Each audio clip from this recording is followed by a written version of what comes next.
May 13. Madam Clerk, call roll, please. Commissioner Balderman. Here. Commissioner Abraham. Present. Commissioner Jones. I'm here. Judge Clymer. Here. And Mr. Barman, y'all for our prayer, please. Let's pray. Father, we thank you for the blessings of this day. We thank you for the opportunity we have to gather to conduct the business of this county. We just pray you be with us to help us make decisions and give us guidance and direction, that all that we do will be for the betterment of all. Father, we pray for our first responders. Be with them as they perform the duties to keep us safe. We know it can be very taxing and sometimes dangerous professions they're in, Father, for the firefighters, the sheriff deputies, the jail workers, the DES people, and all those who perform those duties. We just pray you be with them and give them safety as they keep us safe. It's in Jesus' name we pray. Amen. All right, stand and join us in the Pledge of Allegiance, please. I pledge allegiance To the flag of the United States of America and to the republic for which it stands, one nation, under God, indivisible, with liberty and justice for all. All right. First up, consent agenda. It is ordered to approve the consent agenda for May 13th, 2024, McCracken County Fiscal Court. Motion. Second. Any discussion? All in favor, aye. Aye. Opposed, no. That carries. It is ordered that the necessary cash transfers in the amount of $525,000 be made in order to pay county bills and payroll approved May 13th, 2024. So move. Second. Any discussion? All in favor, aye. Aye. Opposed, no. That carries. It is ordered to approve the voucher claims register from April 22nd, 2024 to May 13th, 2024 to show county bills in the amount of $848,902.83 were paid.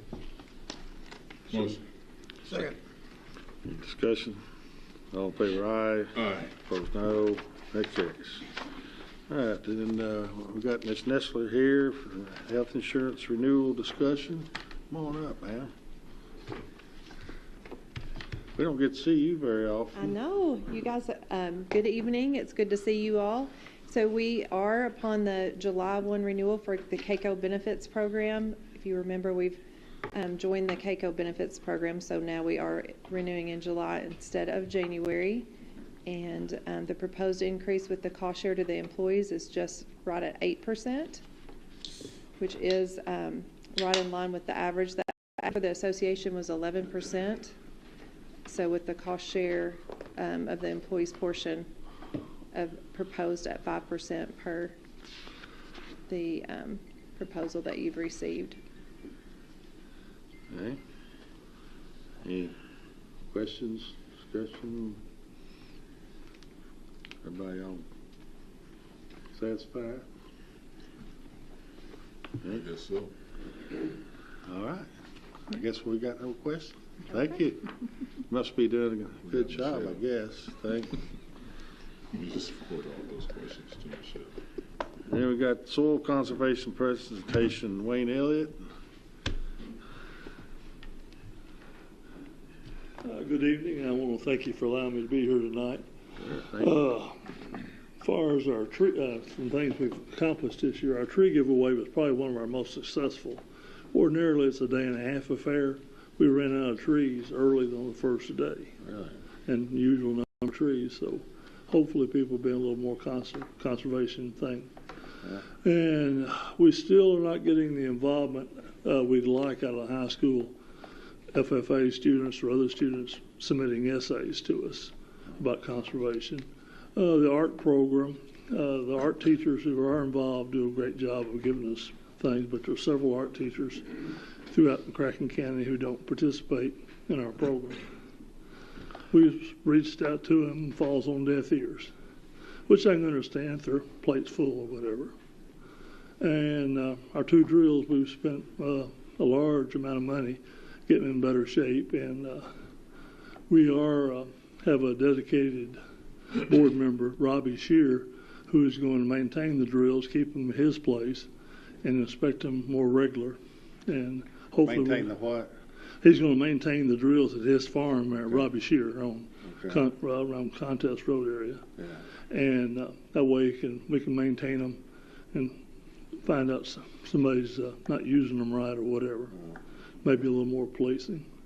And of course, we lost a great one in Daniel Phelps, a member of our board this last year. And I guess, do I have any questions? Yeah, how are you guys approaching FFA?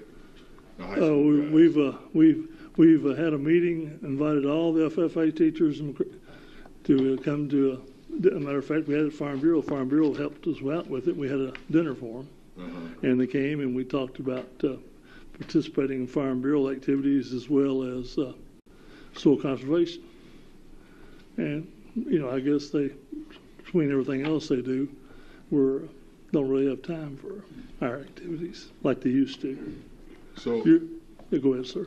Well, I'm just wondering, do you guys actually go and engage the high schools? Like, I know when I worked for the school district, they'd have folks come, set up outside the cafeteria, have information pamphlets, those type of things. Have y'all done that? That we have not done. Our secretary goes and explains the program to the FFA teachers. We don't really have that large a budget. Whatever. And speaking of budgets, with increasing cost, if y'all could see fit, we could use a small monthly increase because the state's not going to give us to us. Our two sources of funds are y'all in the state. Yeah. And so when y'all plan the budget next time, if y'all could allow a small, I've never asked for an increase any trip I've ever been down here. We've been maintaining off the same amount of money. Yeah.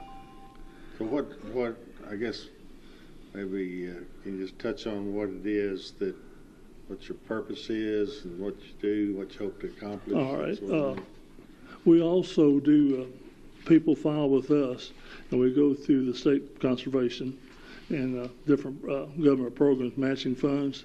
We handle the applications, and then I feel like a 50-50 match on doing soil erosion problems, waterways and such. They'll come through us, and then they'll have to match a certain amount. Some of them 75, 25, 50-50, but we do that. And we're also running the tobacco money through it. It comes back to McCracken County. We are doing that project now.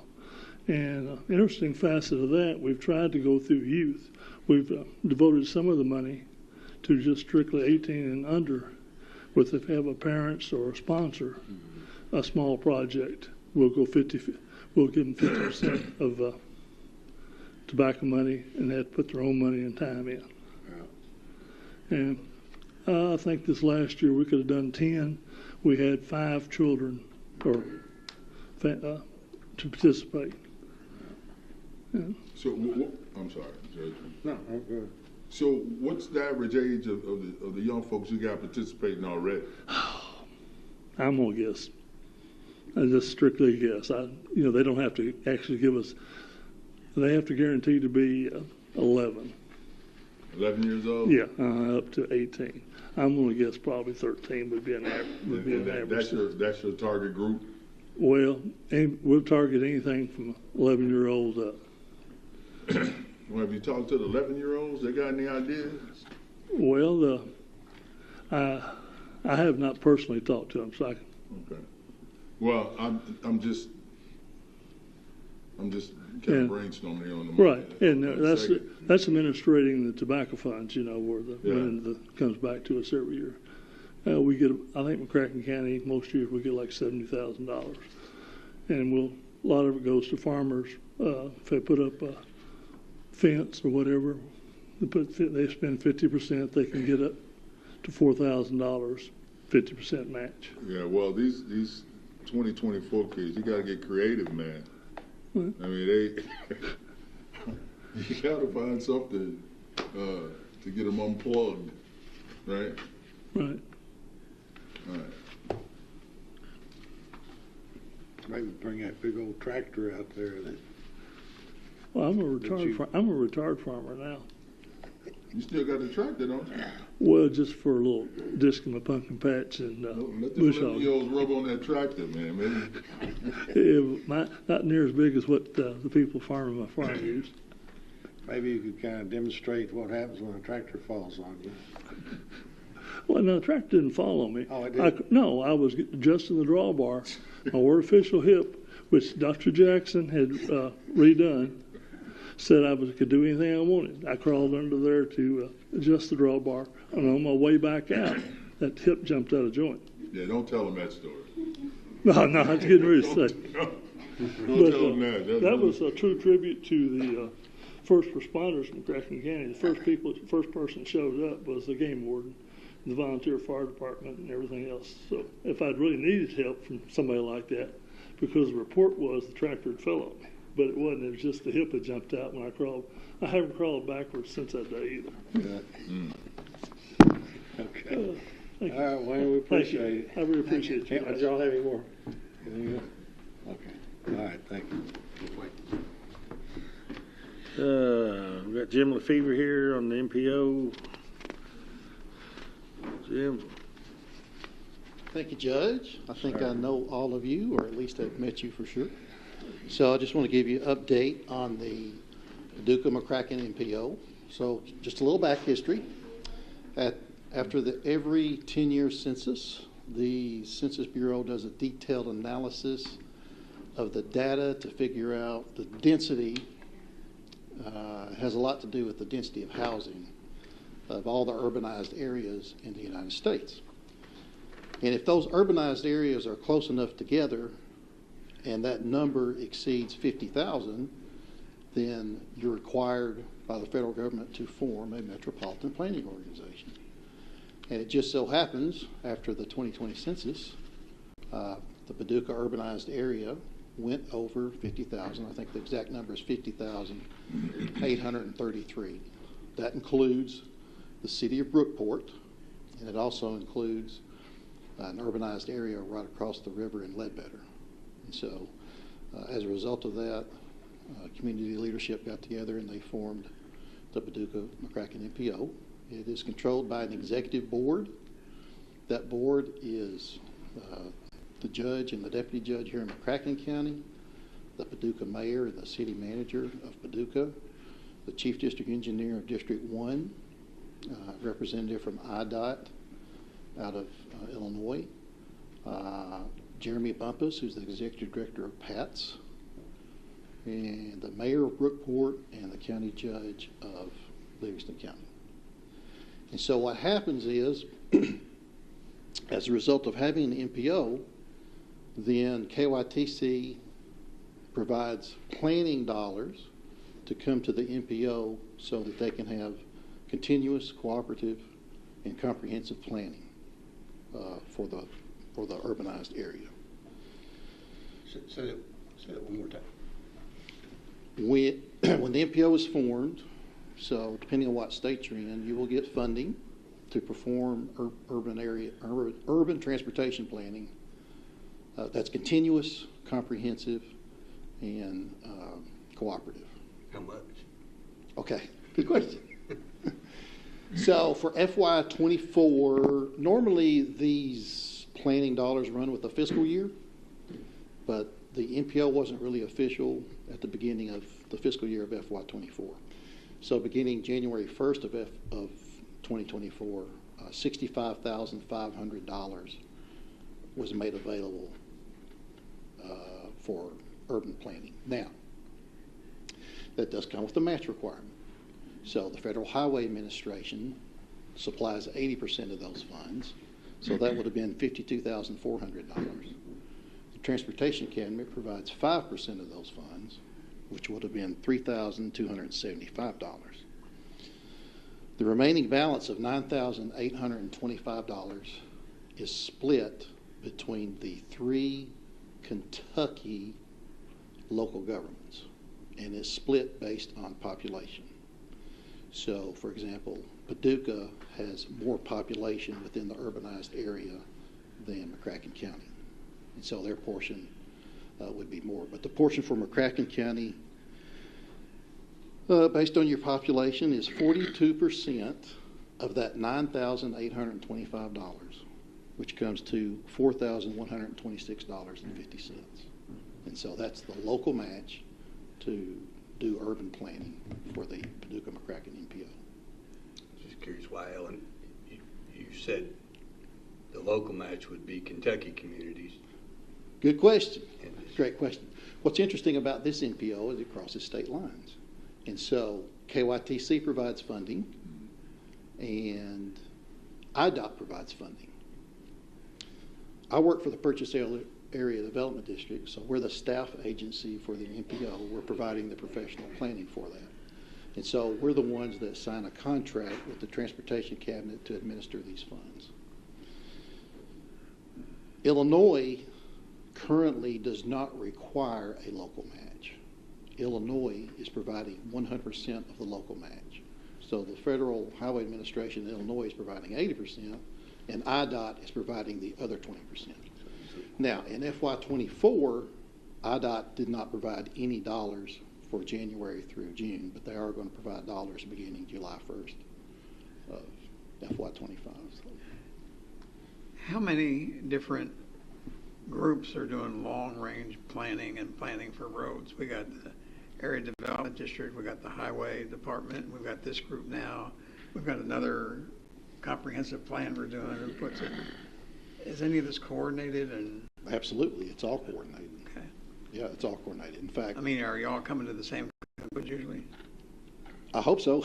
I mean, I'm just wondering. I mean, is this bureaucracy or is it progress? Well, the idea behind the MPO is this. MPOs are very powerful in this respect. Any federal transportation dollars spent within the MPO planning area must be approved by that MPO executive board. Now, obviously, it's a partnership with the Transportation Cabinet because they're providing the big bulk of the funding. But it gives you local control over what projects are out there. And this is the way those projects are identified.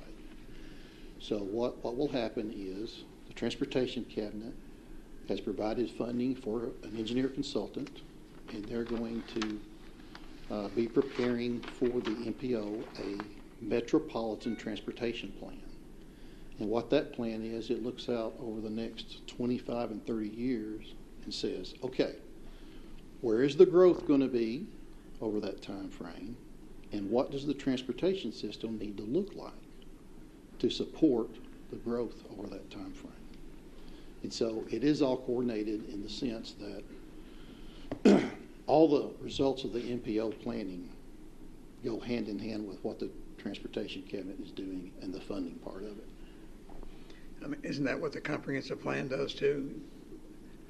Population trends and transportation estimates, and that we're in the middle of putting that together. It does, but there's some additional technical pieces that this other part will accomplish, particularly a traffic analysis projection over what's the traffic going to look like over that 25 to 30 year period.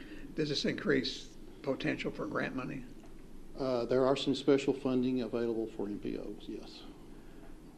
The key to that is this, that Metropolitan Transportation Plan needs to be written so that you have a list of projects in there, both short-term projects and long-term projects that you can justify as you apply for these grants. So at some point in the lead up to this, could be confusing conversations, but it seems like somebody told me this may impact public transportation, but outside of the city of Paducah, or what? Will it have any impact on that at all? Any requirements? It will. There's a big, in the MPO planning process, there's a big emphasis on multimodal transportation. And so what happened with PATS is they're going to start receiving some money that's dedicated to urban transportation.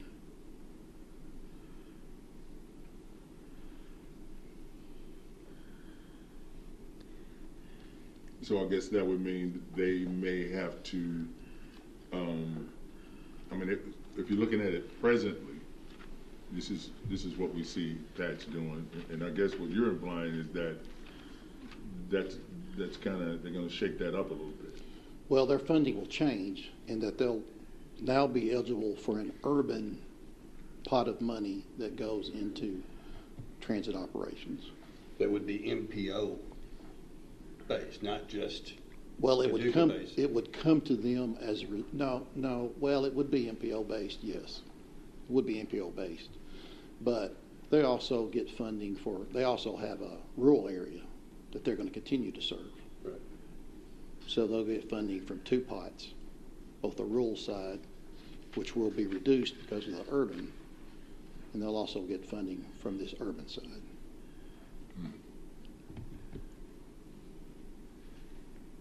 This is a good thing, right? It is a good thing. Okay. All right. It is a good thing. Were you waiting on that? So I don't know. You probably don't follow MPOs that much. But what happened is, you remember I said if these urbanized areas are close enough together, Yeah. they add all those numbers together. Well, what happened after the recent census is they changed the distance those can be apart. It went from 2.5 miles down to 1.5 miles. So Henderson, who was a part of the Evansville MPO, Got kicked out. got kicked out. Carbondale, Marion, they got their MPO, they got kicked out because they're too far apart, and they're not happy about it. How are we not kicked out? How is Metropolis not kicked out? I mean, how is that? Metropolis is too far away. Okay, so That's why it includes Brookport, but not Metropolis. I got you. I heard Illinois, and I just thought you were saying Brookport. It's only Brookport, yes, sir. But if Metropolis and Brookport grow closer, They'd have to grow a lot closer, a lot faster. They're pretty far apart. By the way, the judge is the deputy chairman, and January 1st of 2025, he'll become the chairman of the MPO. Of the MPO. Yes, sir. I can use that money. You're- All these positions. I heard him say it was powerful. Powerful. Yeah. So all of this was based on this past census, and All of this is based on the census's, their calculation of urbanized area. And it's a very detailed process, and I can send you information on it, but it's very technical. I suspect, I'd be surprised if they're not using AI to assist them in the efforts of identifying these urban areas, which primarily, the way I understand it, is housing density. that I was going to ask, define that.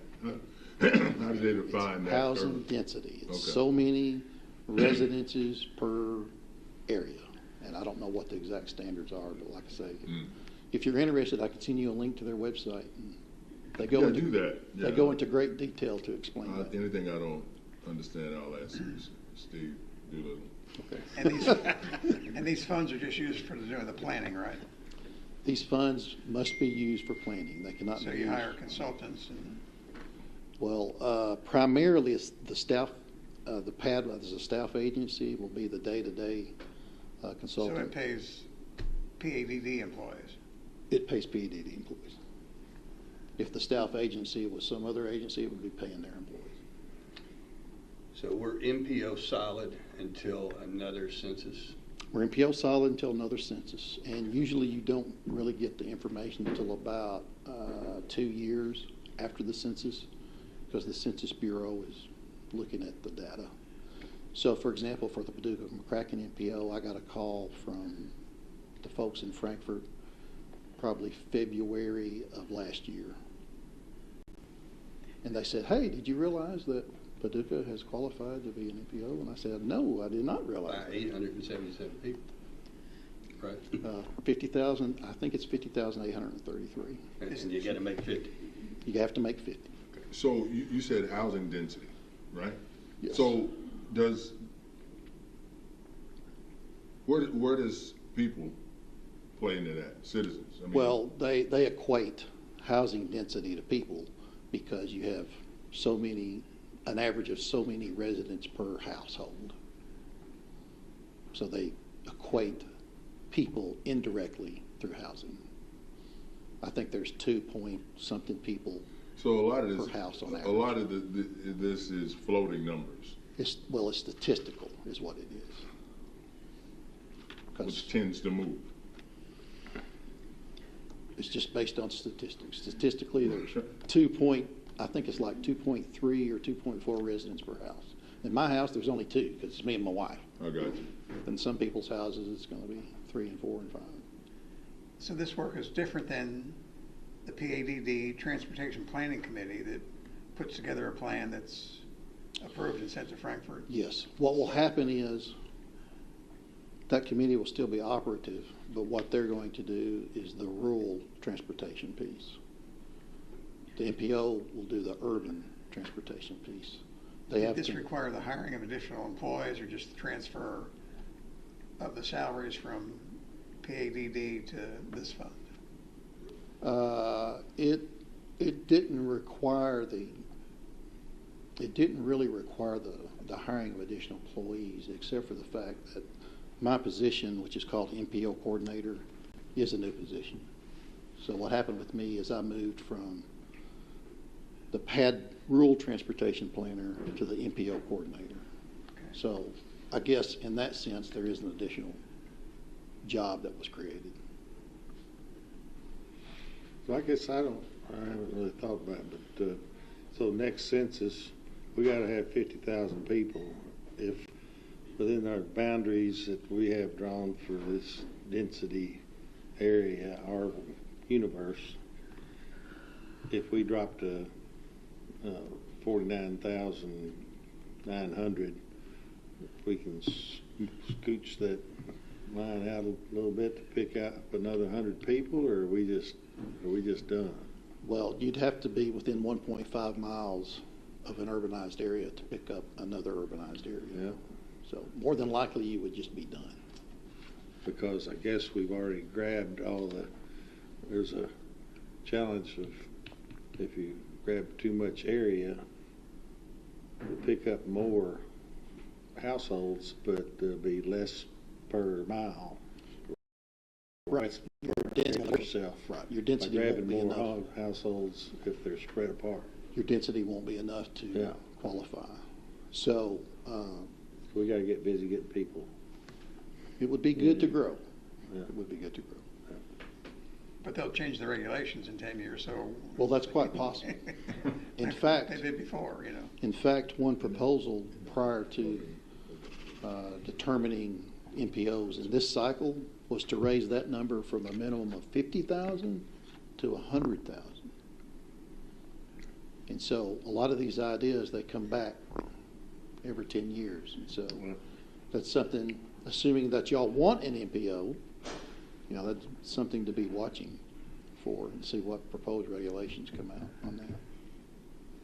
But we will have all our product, we'll have our conclusions and everything.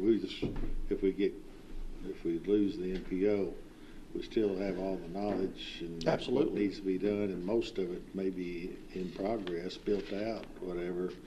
We just won't have the money that comes. Right, you won't have the planning funds. Yeah. And to your point, Commissioner Bartleman, probably Paducah and McCracken County are further along on a road like this because they did make that decision to have a joint comprehensive plan. So you'll have all the information that will feed into that metropolitan transportation plan. And I don't know how many of you are aware of it or not, but the Transportation Cabinet did a small urban area study in 2019 to look at the city of Paducah, and that study also identified several projects. So you're probably further along than you might normally a new MPO would be in that process. I'll apologize that I'm somewhat skeptical. It seems to me that it's just duplication of what's already going on, and maybe I'm wrong about that, but it seems like it's a duplication, and maybe it's a waste of money because it's probably just a reallocation of some funds, but I'll apologize for my belief on that, so. Well, I think that you wouldn't be the only person skeptical of. It just seems to me like it's doing something that's already being done, but we're spending more money on it, so. But anyway, Well, I think it's got an aspect of a little more regional and pulling in, and I don't know how it's going to pan out, having IDOT and making those relationships and working together. I mean, they're right here across the bridge, river. You know, I've commented to people over the years. They ask me, "Hey, do you know Judge so and so over in county?" I tell them, I don't know a soul across that river. I really don't. I don't know who does anything over there. I don't know whether he don't get together. I mean, it is. It's that money-saving river, but you got to cross it, and I don't go there. I go through it some, but I mean, so maybe that'll be some advantage in coordinating with another state on traffic needs and get that federal money and the federal resources and you know, other people that have knowledge that maybe we can benefit from and they can benefit from ours. I will say as well is, so I work with an MPO liaison for the Transportation Cabinet. His name is Thomas Witt. And I work with an MPO liaison from IDOT. His name is Thomas Caldwell. I call them the two Thomases. They're extremely professional. I've been extremely impressed with KYTC and IDOT as we're starting off on this journey. Great. Well, I tell you, I've been really impressed with the work you've done. Thank you, sir. You obviously know what you're doing, and you've done it before, so that certainly helps. But I've been really impressed with how you run things. Also, the Transportation Cabinet is gracious enough to provide me office space in Reedland at their building on US 62. So I appreciate them doing that. Yeah. Anything else? I think we're good. Appreciate it. Thank you, sir. thank you. All right, court orders. It is ordered that the judge executive is authorized to sign the agreement with the Purchase Area Development District defining the local match for the Metropolitan Transportation Planning in the amount of $4,126.50. It is further ordered that the treasurer is authorized to pay invoices related to the same. So moved. Second. Any discussion? All in favor, aye. Aye. Opposed, no. That carries. It is ordered that on April 29th, 2024, at 2:05 p.m. in Conference Room B of the McCracken County Courthouse, there was a bid opening for the Reedland Farley Baseball and Softball Association ballpark batting cages. There were no bids received. So move. Second. Discussion? Okay, so where does that, where's the next step when this We've happens? invited three bidders to bid. It's allowed by the statute of a response to a sealed bid solicitation. So hopefully at least one or two off of that will give us bids we can work with. So the project's not dead. Just now it goes to a different level where we solicit more directly. Anything more, TV? You got He jumped you.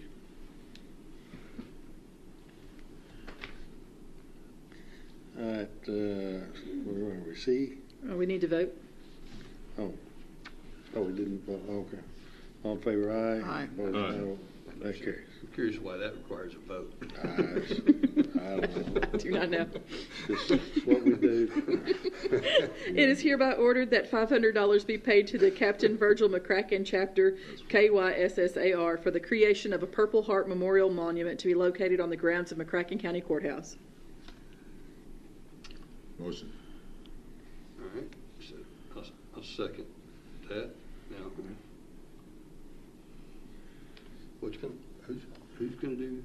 That's, what's his name? Jim Gearhart. He is, I don't remember Kentucky, American Revolution is the AR. Kentucky Sons of Silence, no, Sons, What's his son? Sons something. Son, be careful there. Anyway, a reputable group, but they go about putting these Purple Heart monuments, memorials around, and did you walk over with us with us? Yeah, I think so. Yeah, Yeah. about, I don't know, 6 months or whatever ago from another ceremony we had, and walked over and found a spot. We're probably going to, well, I'm sure we'll put it around the It's the monuments that we Kentucky have out Society there. of the Sons of the American Revolution, Kentucky Society of the Sons of American Revolution. right, Okay. according to Google. Yeah, So, okay. That's what I thought. and you had to get a Purple Heart in that war to be, I mean, so what's it? Okay. Purple Heart Memorial. I'm for I would it. think. I'm for it. I mean, I think this group just wants to recognize Purple Heart recipients, and this memorial, put it out there with our other memorials. We'll put a base in there to support it. It's I forget what he said. He said 800 pound or something. Dino was roughly 5 feet tall.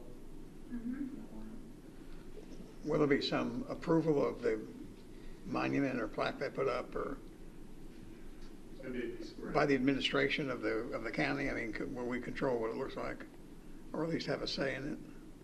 I mean, I don't think it's going to be anything offensive, but No, they've already picked it out. It's a standard Okay. memorial that they use across the country, I think. oh, okay. Does it identify everybody who's gotten the Purple Heart at any time? It represents anybody that's gotten a Purple Heart at any time, but they're not identified. I thought that'd be pretty hefty. That'd be a pretty hefty lift to get that list together. Okay. Any other discussion? All in favor, aye. Aye. Opposed, no. That carries. It is ordered the judge executive is authorized to sign a resolution adopting and approving the execution of a county road aid cooperative program agreement between the McCracken County Fiscal Court and the Commonwealth of Kentucky Transportation Cabinet Department for Rural and Municipal Aid for the fiscal year beginning July 1st, 2024. So moved. Second. Any discussion? All in favor, aye. Aye. Opposed, no. That carries.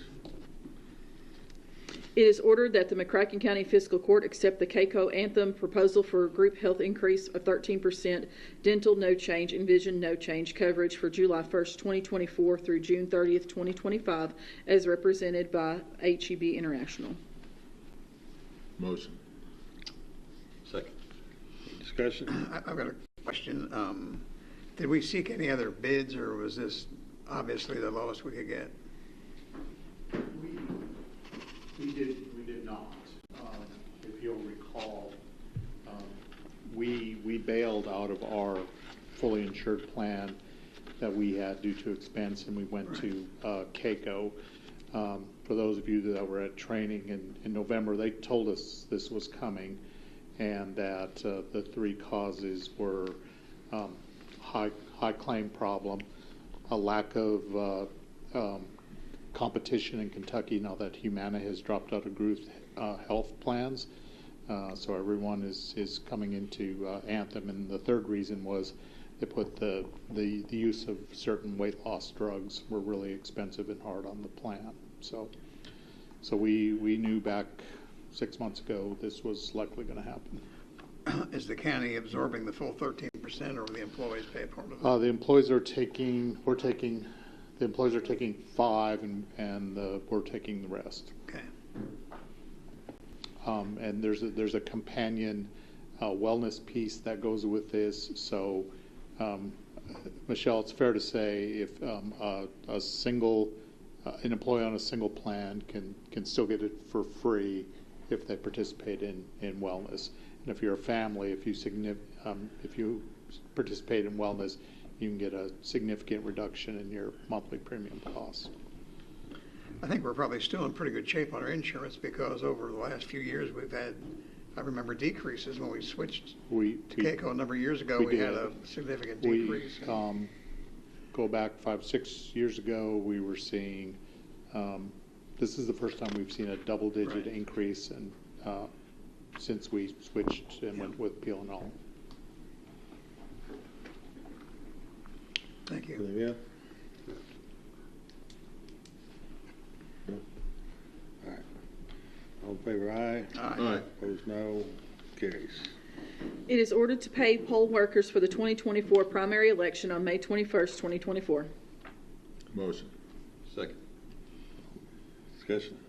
All in favor, aye. Aye. Opposed, no. That carries. It is ordered to pay Knights of Columbus at St. John's $500 for serving as a polling location in the 2024 primary election on May 21st, 2024. So move. Second. Discussion. All in favor, aye. Opposed, no. That carries.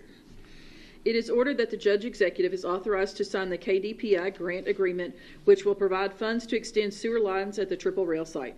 So move. Second. Discussion. All in favor, aye. Aye. Opposed, no. That carries. It is ordered to pay the invoice dated April 25th, 2024 to PFGW for the Sports Complex project in the amount of $28,978.90. This is pursuant to the interlocal cooperation agreement dated September 7th, 2022 between City of Paducah, Kentucky, the County of McCracken County, Kentucky, and the Sports Tourism Commission. As per the interlocal agreement, the City of Paducah pays half of the invoice to McCracken County. Further, the treasurer is authorized to transfer $14,489.45 from the general fund to the Sports Complex Project Fund. Motion. Second. Discussion. All in favor, aye. Aye. Opposed, no. That carries. It is ordered to record the employee claims from April 1st, 2024 to April 30th, 2024 in the amount of $8,170.25 for the HRA FSA transactions. Come on. Second. Any discussion? All in favor, aye. Aye. Opposed, no.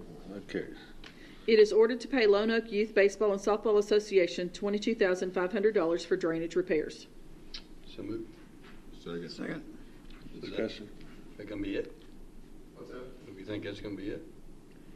Or do we know? Cool. All in favor, aye. Aye. Opposed, no. That carries. It is ordered that a resolution be approved authorizing the judge executive to execute any documents and serve as the authorized correspondent in relation to the House Bill 1 Jail Arraignment Equipment Grant Phase 2. So move. Second. Can you explain what this is? Jail arraignment.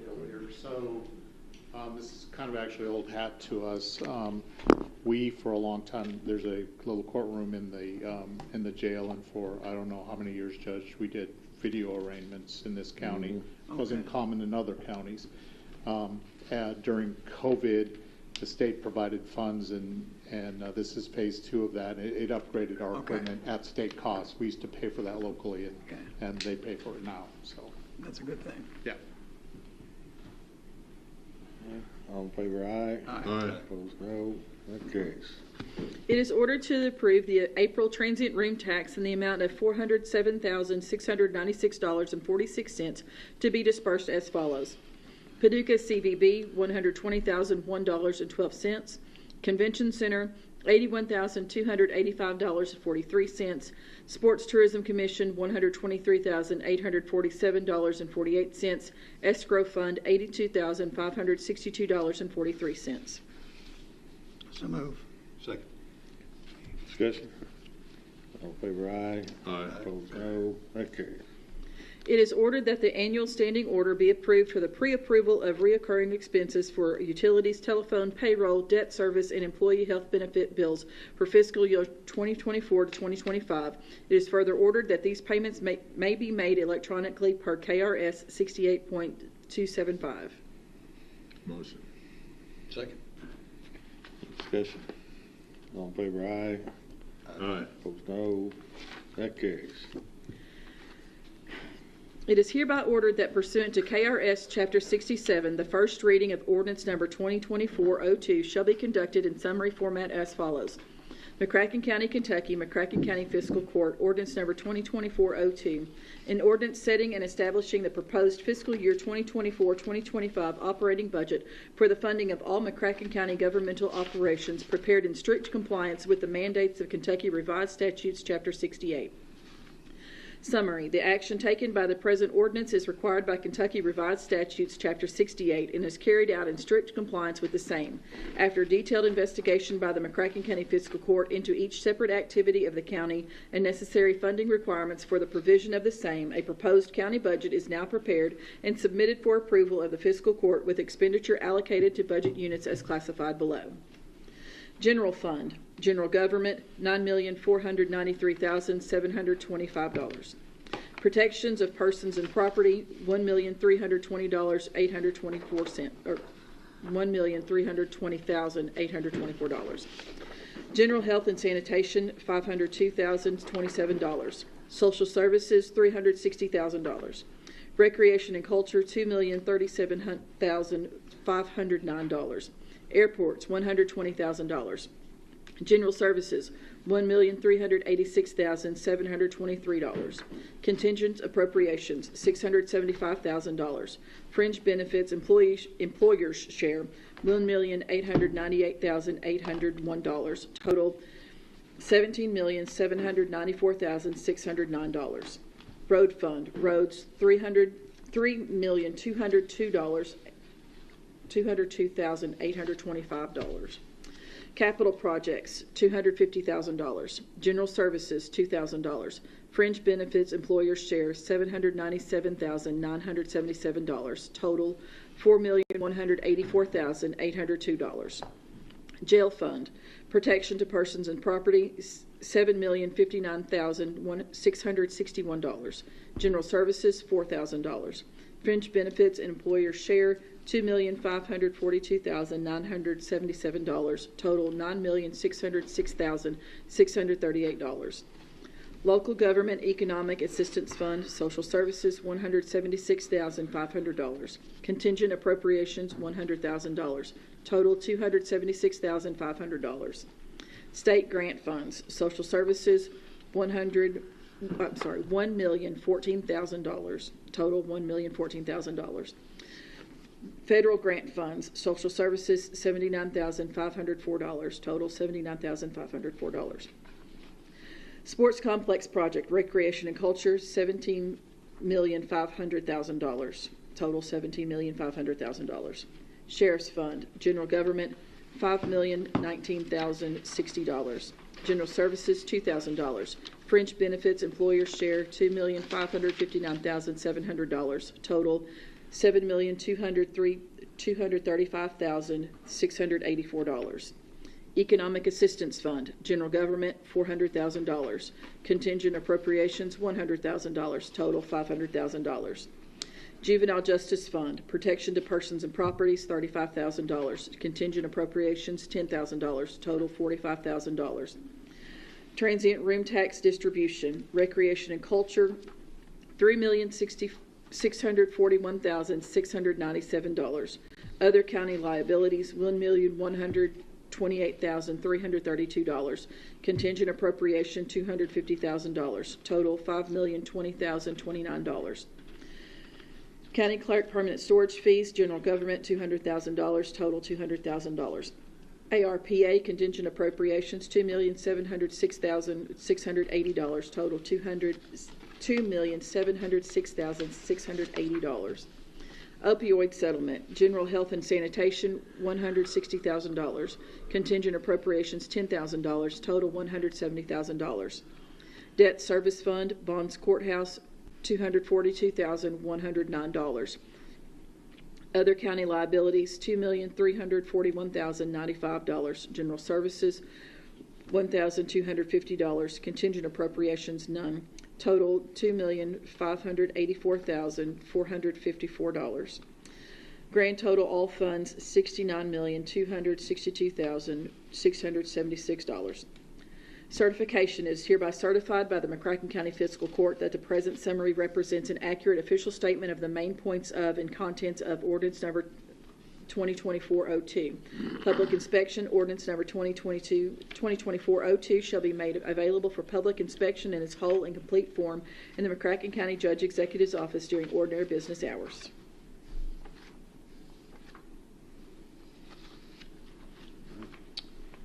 So moved.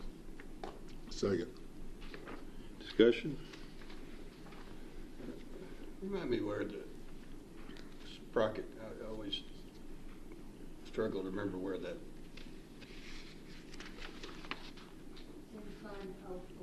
This is LGEA. Is it? LGEA 104. It remains at the same level as last year?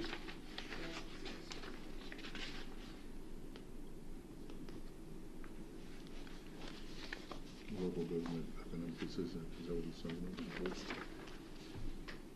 I got you. LGE, okay. The reason it's in that fund because we use LGEA funds. That's right. That's.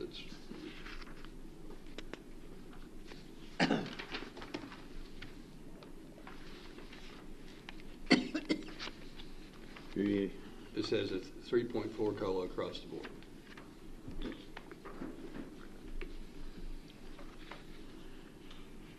Would like to disclose something to you. We kind of broke up at the last workshop. Here are all the things that are included in one place or another. And I'd like to bring your attention to 3/4 of the way down the page where it says Riverport Authority. They got that House Bill 1 money to do design and environmental work at Riverport West. In speaking with the director there, Tim Cahill, they have 3 large grants for this coming fiscal year. The 3.4, he got another $700,000 grant from the state for a port improvement that has to do with stuff going on in downtown Paducah. He also received a DAR grant. He was able to secure $1 million in line of credit from a local bank, but it's way less than what he needs. So we have included $3.4 million in this budget to cash flow that grant for the Riverport. We will have in the next 45, 60 days an MOU with them. It'll be just a pass-through. It's just going to be a pass-through. The flow of the cash will be a little bit complicated. They'll get an invoice. We'll provide money to pay that invoice. They'll pay the invoice. They'll take the invoice and the canceled check, submit it to the transportation cabinet, and about 3 weeks later, the money will show back up in Paducah, and then the Riverport will write us a check. And then there's Tim was able to successfully negotiate, there's a holdback of 10% until the project is done. In speaking with the consultants, I believe this project is capable of being done in 1 year. So, and the contract with the state doesn't start till July 1. So we believe we'll be able to substantially turn it over in 1 year. Oh, and took the assumption that that was something you guys wanted to do to get that project done.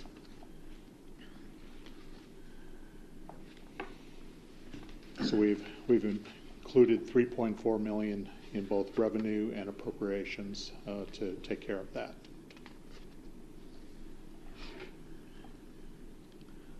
Why was the cemetery fence removed? Well, because we don't really need it. We have enough money in facility improvements. Should you decide to do that, we'll be able, it's a small project, we'll be able to do that other ways if you decide to do it. What was your question? What removed? Cemetery fence in Live Oak. Oh, okay. And then the leaf truck, did they decide that they could do without that for a while? Or? Yeah, I don't think that's the most necessary piece of equipment that we have. We can live without that one for another year, especially since we have a year that we may have to do a bridge. So the way it's structured is it'll be $250,000 in road funds and $250,000 in general funds. We are going to go for discretionary funds. Of course, the cabinet complains they don't get enough for discretionary, but that's going to be our first stab is can we get it funded through some source at the cabinet? And if not, then we'll fall back on our state gasoline tax funds and a little dab of cash from from general fund to do Hauser Road Bridge.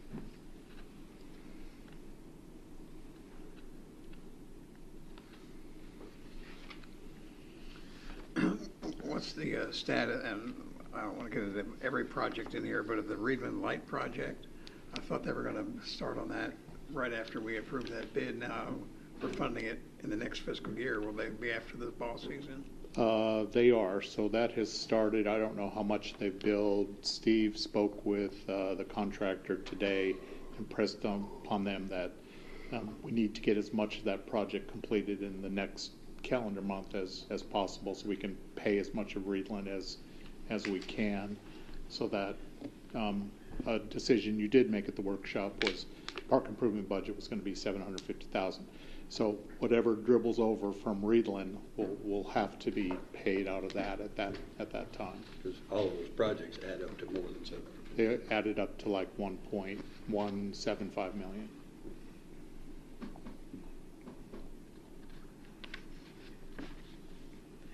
They haven't really done any work at all at Reedland, have they? Yeah. Last time I was out there, there was some poles on the ground and a piece of equipment, but there was no indication of any digging or They have been. recently. I mean, Yeah. in the last week. I think more than a week. They actually poured 2 bricks a day on them. Yeah. And they have all of the It's making progress. It's weather dependent. I would say in the last 2 weeks they haven't done a lot because it's just been too wet.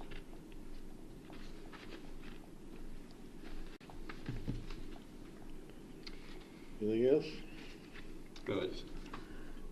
Just a general statement for the public. This is a budget that is not deficit oriented.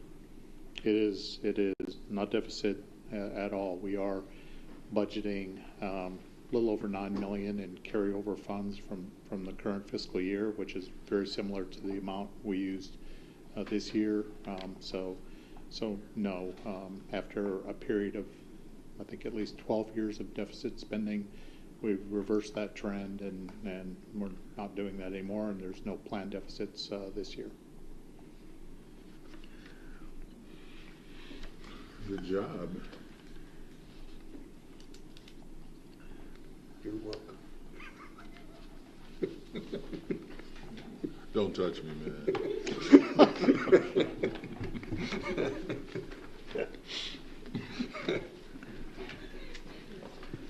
Any other comments, or we need to draw it there? If we would have the opportunity, definitely, but we could still make changes to this in the final reading, right?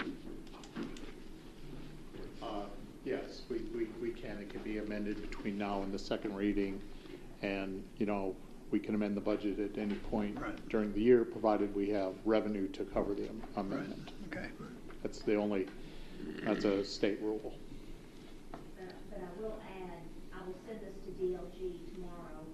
Okay. And once it's approved by DLG, if you make major changes, it's going to have to go back to DLG for another approval. Lately, they've been approving us pretty quickly. Can't say that was always the case in the past, but lately they've turned our budget around without making corrections to it. So what's the difference? What do you think? What's the difference? Yeah, they used to take forever going over it, looking, kick it back down there. You say now, the last few years, it's been going pretty good. Competence in the treasurer's office. There you go.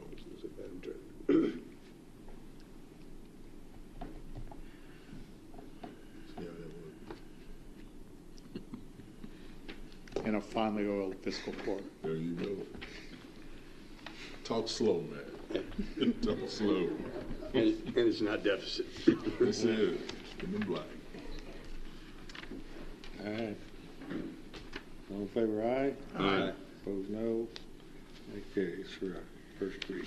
It is hereby ordered that pursuant to KRS Chapter 67, the first reading of ordinance number 2024-03 shall be conducted in summary format as follows. Commonwealth of Kentucky, McCracken County Fiscal Court, ordinance number 2024-03.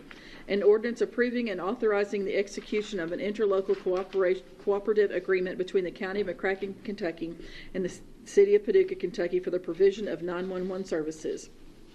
Summary. The actions effectuated in the present ordinance operate to approve an interlocal cooperative agreement between the County of McCracken, Kentucky and the City of Paducah, Kentucky that is related to the provision of 911 services.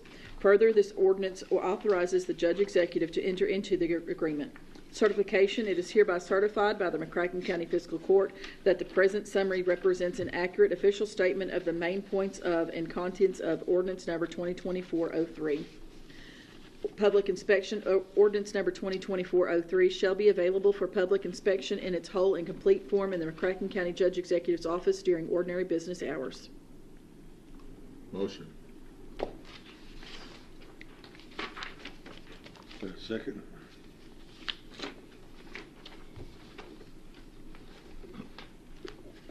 I'm willing to second it for discussion. Okay. With All right. the statement, I'm not ready to vote yes or no. But I realize once I second it, I might have to. Okay. Well, so this is for the first reading. And so that implies, so we'll have a second reading. If we do a first reading tonight, I know there's been some interest and issues going back and forth. I will say, I can't say precisely when I became involved in this, but it was very shortly after I was elected the first term, so almost 5.5 years ago, when Mayor Harlan and the city manager and deputy judge went through this. So we've been at it for over 5 years. Of course, not day in, day out, but it's been a lot of thought, a lot of effort put into it. It's come a long way from just a notion of this seems like a good thing to do to getting down in the details. And of course, Mr. Jones was on the 911, what we've got, committee, I think, going through, contracted by all this equipment together. Everything's been premised on an interlocal agreement to upgrade and provide better communications for our first responders. The operating costs, the operation structure, everything's been taken into account. I think we've made some good progress on what the initial thoughts were. I did call the sheriff this morning and said, here's sort of the summary of where we are right now. Do you have any concerns? Because this does put the operations of 911 under the city police department, in that the employees are city employees just as they are now. It puts the chief of police as the director, or his designee may very well be an assistant chief over it. But we did make some good progress, I think, and there was a little bit of concern by the city about having a board. I guess maybe it was less concerned by the city as it was by the police department of having a board oversee the operations of the 911 system. So we made some inquiries, finally got down to the point where I'm confident that we've thought at one time, I'll try to make an hour-long presentation out of this, but I thought at one time that all the operations had to fall within and be under the direct control of a law enforcement officer. It turns out that that's not correct that any policy, any operations, any decisions made through 911 that would negatively impact or violate this, what was it, this CJIS security rules, I think. I forget what that stands for. I'm not doing well on my acronyms. Let's call it the secret stuff.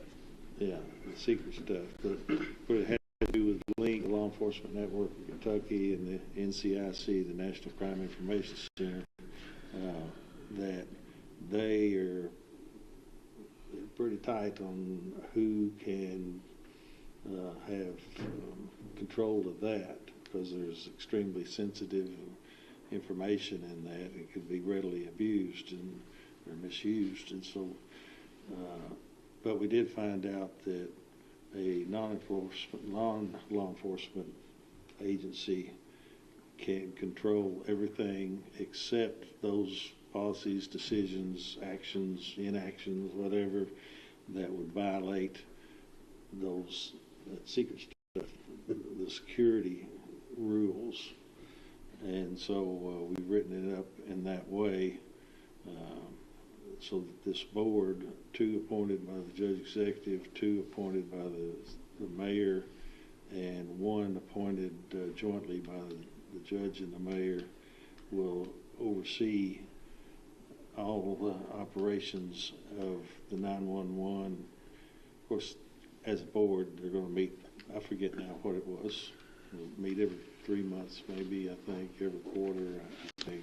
So they're not going to have their finger in the pie every day, but the director will have, in large part, some autonomy over that.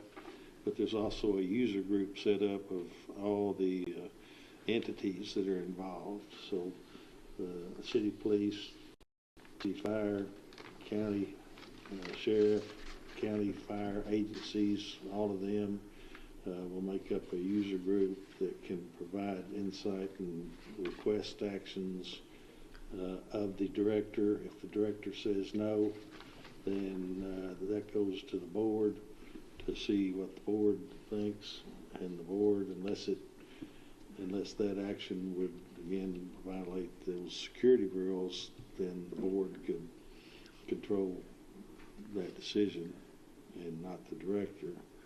And then the board has oversight over the budget of the 911. There's going to be some policies, because the employees, I'm just throwing these things out so we have all the information, hopefully. Of course, you've got the agreement itself in there, but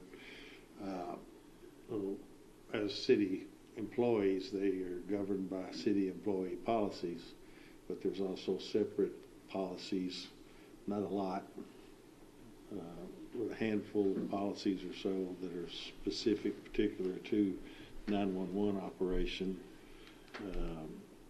And so I feel like we've got it set up about as well as we can to meet both what would be, I think, the county's interests and address our concerns, as well as the city's issues or concerns. We didn't write a book on it to say, well, if this happens, then here's the remedy and here's what happens. We're counting on a lot of good faith and relationship in this thing. For one thing, it's a 5-year plan. If one entity wants to withdraw, it can do so by giving 3 years notice. So if things, let's say worst case scenario, the user group or we or somebody is not satisfied with this thing, we got to give a 3-year notice. If it's so bad that all the work that we've put into this, 5 years off and on of work and effort, and the magnitude, I think it's just a huge accomplishment if we can get this done for the benefit of the city and the county. and the people who come in and visit and go off and that sort of thing. But if we see at some point, I think we just can't stand this anymore, or the city says they can't, they got to give whoever's disgruntled must give a 3-year notice to terminate. So once this thing's adopted and starts rolling, in 2 years' time, if we just can't accommodate it, we give notice, or they give notice to us, and then in 3 years it'd be terminated unless, and I think probably we would say, look, this too big, too nice a horse to put down. We gotta address our concerns. Let's work to keep this thing going, and I think we would. So that's my 2 cents. Well, I'll just dial it back to 2000, when I first got elected to the Board of Commissioners, and I was on the 911 board, and it was terrible. The system was terrible. The relationships around the table were terrible. And so when you look at where we are right now, I'm like, okay, this could work. Let's make sure everybody understands what role they play, and this is a time to hash that out. As far as the employees being under the city, and then you got the secret stuff, and then you got a board that's appointed. The fiscal court and the Board of Commissioners still have a say in budgetary things, and then you have a group of professionals within their wheelhouse, kind of there in an advisory capacity. And I guess I'm like, so what the board, the decisions they would have to make, I mean, they don't have carte blanche. I mean, there are checks and balances in this thing. And so we've kicked this ball down the field so long, and we're right here getting ready to be partners with the city, and so let's figure out where there possibly could be some sticking points and get it done, and get on with the business of protecting our first responders and our citizens. Okay, here's my sticking point. I do not like parts of this agreement. I want us to find an agreement that solves the problem. This is progress, but I specifically do not like the fact, what I want, and this agreement does not give us, is I want this to be an agency with employees who are highly trained and dedicated to being taking care of the first responders, and are answerable to a board, and their salaries are set by a board, their future salaries are recommended by a board, and that's not what this agreement does. This agreement says that the employees will be city employees. We're going to fund it with a countywide fee, but they're going to be city employees, and basically the city commission will decide the salaries. And I'm not ready to be comfortable with that yet, because I'm not sure I'm not yet convinced that that's the way it has to be. I don't know that, I hear the argument, well, you won't get the secret stuff, access to the secret stuff, unless it is this way. And I don't believe that yet. I could be wrong, but I don't believe it yet. So I feel like I owe a duty to the citizens of Ragland, my hypothetical, that's the community and the county I always try to use as an example. But, huh? That's not community. I know it is, I know. It's out in West Paducah, so we're going to ask them to pay a user fee. And if somebody from Ragland later learns, hey, I don't like how that money's being used, I'm going to talk to my county commissioner about that. What's the county commissioner going to be able to do about it? And I think the answer is going to be, well, nothing. Because, I mean, let's say sometimes it's easier to see the problem when you've used an extreme example. So I'll use an extreme example. Let's say there's a Rick Pitino of 911 services. And this, somehow we got to have this person, and we pay a crazy salary for a Rick Pitino type 911 executive director. How can the 3rd District Commissioner object to that? And when I answer to the folks in Ragland, and they say, wait a minute, you're supposed to watch out for my tax dollars, this agreement doesn't really give a county commissioner a way to object to that. And I don't like that.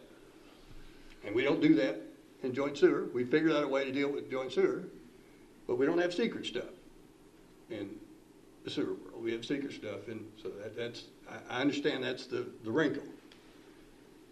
But I think it's at least possible that maybe in the negotiation, someone who wants this to be city employees and just not to have the headache that I'm talking about, someone could maybe use the secret stuff argument to get more in their contract than the secret stuff actually entitles them. I could be wrong, but I need to be satisfied on that, and I'm not satisfied on it yet. You don't believe that about a law enforcement officer has to have control over policies that impact the security rules? I do believe that. Okay. I believe that a law enforcement officer either has to or should be. I mean, you could get me on should be. Has to be. If one of those 911 operators accesses the secret stuff and then goes home and tells somebody, hey, listen, so you shouldn't be dating so-and-so because in the secret stuff, there's some information. All right. I think somebody's got to be in a position to say, you're fired. And that doesn't need to run through the fiscal court, doesn't need to run through the city commission. It needs to be you're fired. See you. Bye. I believe that. But to extrapolate that from, and by the way, because I'm in charge of the secret stuff, I'm also in charge of how much everybody gets paid. And the county elected officials don't get any say-so in that. And in fact, even the board that we're going to set up doesn't really have any say-so in that. No, I don't think that's right. Well, why is it not right? Because it says otherwise. I don't think it does. The board has control. But over once the you budget. say they're city employees, Yeah. they're city employees. Well, Didn't we learn in our last meeting that any city, they're not going to give a raise. So basically, whatever the city salary gets set is going to be the salary, and that's going to be somewhat affected by a union negotiation, which may be good, may be bad. But I think by policy, whatever that negotiation is going to be, it's going to then be handed down to the answer to Ragland as to, well, this is why. And I'm sorry, I can't do anything about it. There's a contract where I don't really have, that would be the hypothetical argument. There's a contract, and that's the way it is, and the only way to get around that is to get out of the whole contract. And,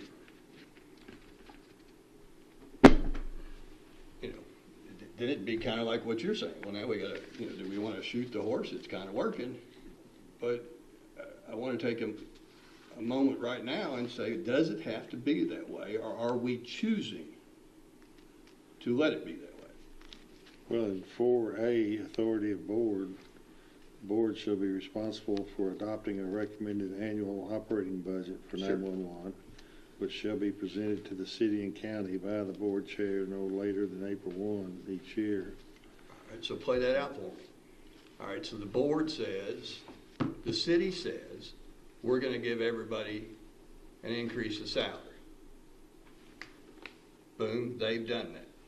Then the board says, no, we're not going to recommend the budget to pay those. So is that the scenario we're setting up? I think so. Yeah, they're city employees, but their salaries, the budget for overseeing 911, including, I think, the way this is written, my understanding, I think the city's understanding is that the board, the 911 board, is going to recommend the salary. Now, as a practical matter, once this thing, you snap your fingers and all of a sudden they're operating under this 911 agreement, those people over there are making a city, manufactured a city set salary. So I don't think we would go in and the board say, well, we're going to cut everybody's salary by 10% or something like that. There's going to be a base where I suspect everybody that's over there is going to be paid the same salary, but that the board makes up the budget for 911, which in my mind would include the salaries of the people that work over there. So there'd be a division between 911 salaries and city employee salaries. All right.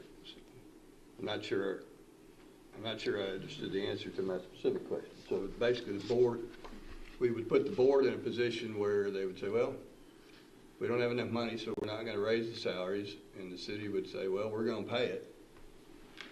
And then somebody's going to have to make up the difference.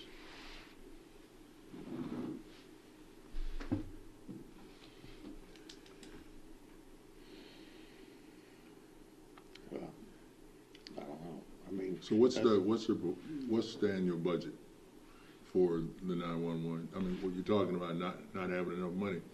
So starting out, what's that number?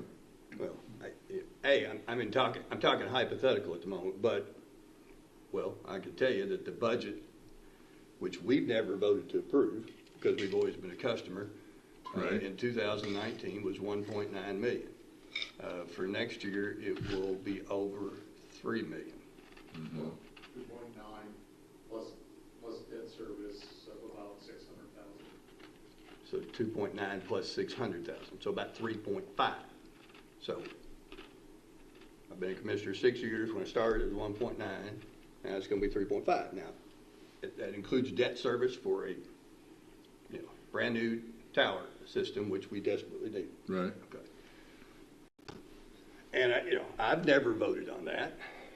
We've just gone through budget meetings where we've met 4 times and we've gone through all these numbers, and it may look like we just looked at the budget today, but the truth is we've spent hours on our budget. But I've never, as an elected official, spent any time on the 911 budget because I've always been part of an organization that has been a customer of the city. So all I really had to know is this is what the bill's going to be. Well, weren't you on the 911 committee? Didn't y'all break this thing down in Reese's Pieces? Didn't y'all go through all that? We stopped at that point. The committee, when we got to the point of what's going to be the budget, that's when our committee work was over. We got to the point of we know we need the tower system. So, no. Well, it wasn't because we didn't want to. no, well, I attended the last meeting that the 911 committee had, and again, that was appointed by the judge executive and the mayor. And their recommendation was the water meter fee. And they explained why they went with that one. And I think they did a pretty good job of connecting the dots on how much it will cost when you look at how many people. I think, Deputy Doolittle, you had the number of water meters, 29,000. So when I looked at this latest graph, if you will, of how I think we're entertaining the square footage of buildings and how you come up with who pays what. Well, I'm thinking that the recommendation from the 911 committee, this is how much money it's going to take. Well, what about folks that doesn't have a water meter? What about the folks with wells? Well, you're not going to charge them any more than you would charge someone with a meter. Well, what do you do then? Well, I looked at my water bill, and I hadn't had any children in the Paducah Independent Schools forever, and I get charged to support the system. And I think any reasonable person, when you're talking about 911 and what it's for, you hope you don't need it, but if you do, it's there. So, I mean, yeah, you can, hypothetically, anything can happen, but... I agree with everything you just said. Yes, we've taken, here's what their number is. We presume, yeah, we're probably going to need that. Here's how we might generate that. But no. I mean, Bill, remind you, have you ever heard a presentation of here's what's going to be the cost of the business? Here's how many employees we're going to have? I mean, the basic things of what the county attorney does when he comes to us for his office. We've never heard that as a body. And that committee never heard that as a committee. We just simply understand that we got to move there. So we're... Recognize its funding source. We're leapfrogging past that initial step.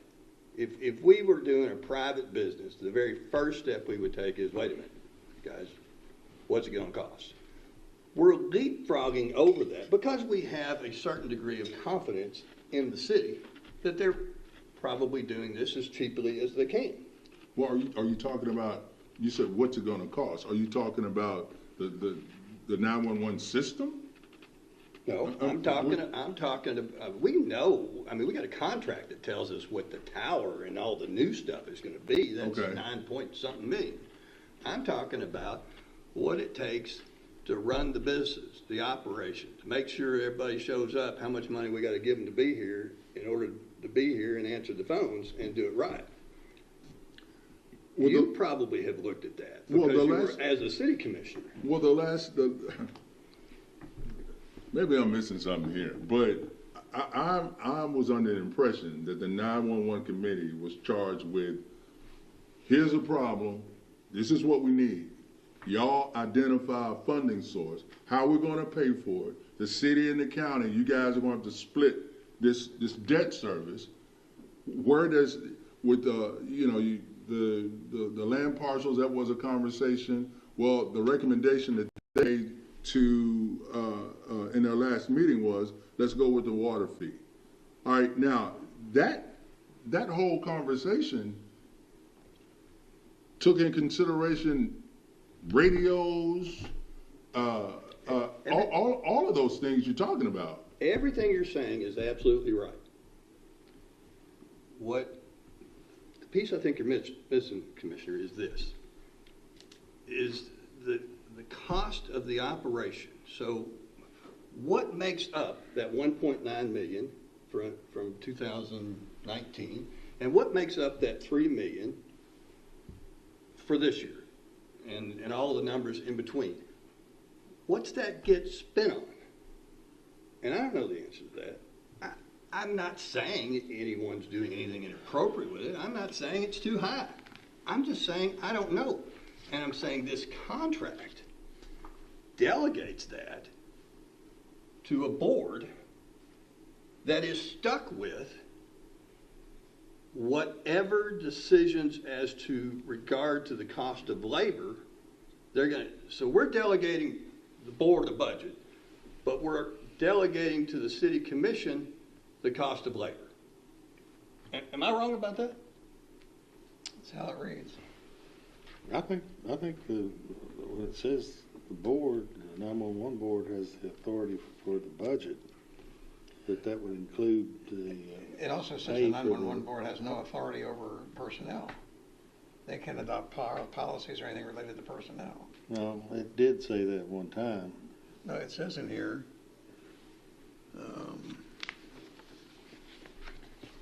That's where it changed to. Unless this isn't an accurate. I don't remember. I haven't looked at it in 2 days. But However, the board shall not have authority to make any changes to 911 policies and procedures related to the issues concerning employment and/or personnel, but shall have the authority to make recommendations to the Board of Commissioners. All right.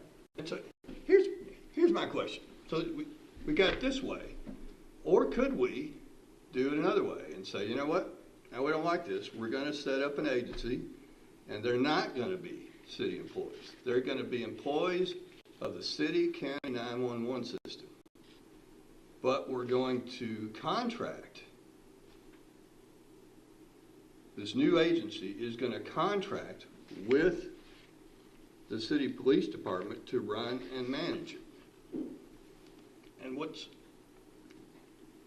are the pros and cons of that business model, which would give the 3rd District Commissioner of McCracken County a way to respond to the citizen of Franklin as to why the money is what it is?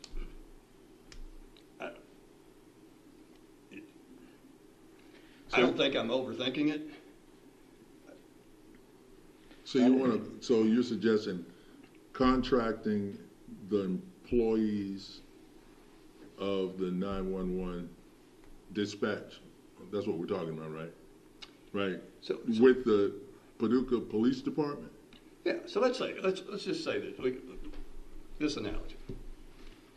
For whatever reason, now sewer department employees need access to secret stuff.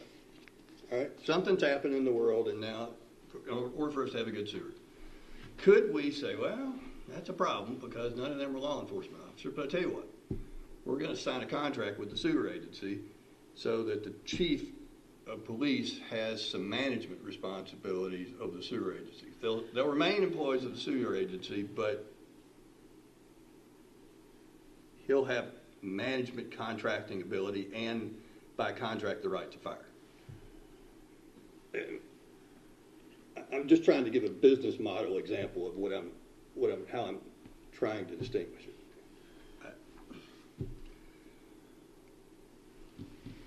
I don't like the business model.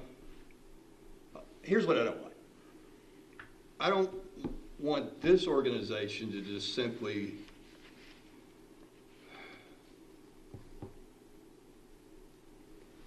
I either want us to knowingly choose to do this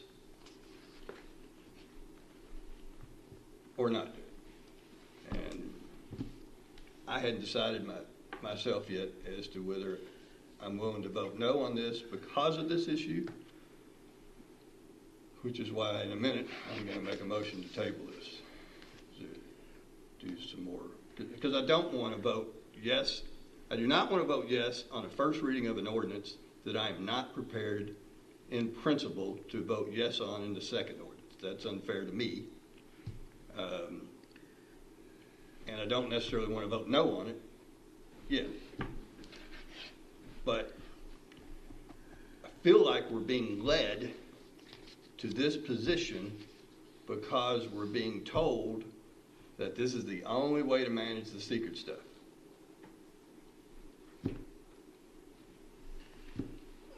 Let me comment if I could. And I appreciate the work that's been done on this, and I know it's been a long, tedious process. And one of the first meetings I attended when I became a commissioner almost 11 years ago was about 911. We had officials come down from northern Kentucky where they have a joint agency up there and talk to us about that and how their joint agency was run. I don't remember the details of why, but they said one thing you don't want to do, one thing you need to do is to have a separate board to avoid politics and decisions that are being made with 911 because it's too crucial. I don't remember all the details of that. And again, I think a lot of work was done on this, and there's reasoning why there's things in there. But this is the fiscal court's one chance to help plan and dictate through this agreement of how the organization is going to run. A year from now, we're probably not going to come back and try to amend this if we need to make changes because it's already going to be operating. And I'll let Commissioner Jones make a motion if he wants to. I'd like us to have a workshop where we could focus in on all of these issues, hear the pros and cons, section by section of why decisions were made in this agreement. And, we could come out and agree with every word in it, or we could come out and suggest to make some changes. But I just think the fiscal court needs to have a 100% understanding of everything that's in here and why the decisions were made. I know the judge understands that, and the deputy judge understands that because they were hours and hours at the table where all this was debated and changes were made. But I'm concerned about the requirement for the chief to oversee the secret stuff, but maybe the board could contract with the city to have or the county, maybe the city or the county, the city to have a assistant chief to be an administrator, or whoever is the chief administrator, they're a law enforcement officer to meet that requirement. I don't know if we can do that or not, but I just think we ought to pass over this, have a workshop sometime soon, and go word for word. And again, I may agree with every word that's in it, but I just want to make sure I understand what's in it. I'm not ruling out the possibility that I will say, hey, this is in the best interest of our community, because I do think it is in the best interest of our community if we can come up with a solution. And I think I said this to you earlier, I said it to somebody, Judge, that, I really haven't, I've been a commissioner 6 years, and I've never really worried about sewer and the operation of sewer in our community. And I go to these trainings, and these poor other fiscal courts, that's all they worry about. And I don't have to worry about sewer business because somebody was sitting here 15 years ago who made great decisions and basically created an organization that takes care of that. And I want us to do that for 911 too. So I might be persuaded that I could live with this. It would go a long way to being persuaded if I understood the first year budget of the new business or the new partnership. And I don't. And it's not because I've been negligent. It's not because I haven't done enough study. It's because that just hasn't been presented to this board because we've always been a customer. I've always just had to worry about whether the county's going to have enough money to pay the bill that the city gives us. And now it's different because we're going to be partners in this. And I think we need to spend some time looking at what's going to be the first year budget of our new partnership. I'm going to say it's going to be what it is right now. And you may be right. But these are people that have salaries and basing their life on what their salary is. I don't see us going in and the board or the city or the county or anybody else saying, okay, we're changing 911 salaries, we're cutting you by 5% or something like that. No, we're not, but, you know, there's a key part where I did mention that it was 1.9 in 2019, and it's 3 million now, so obviously it's gone up 1.1 million in 6 years.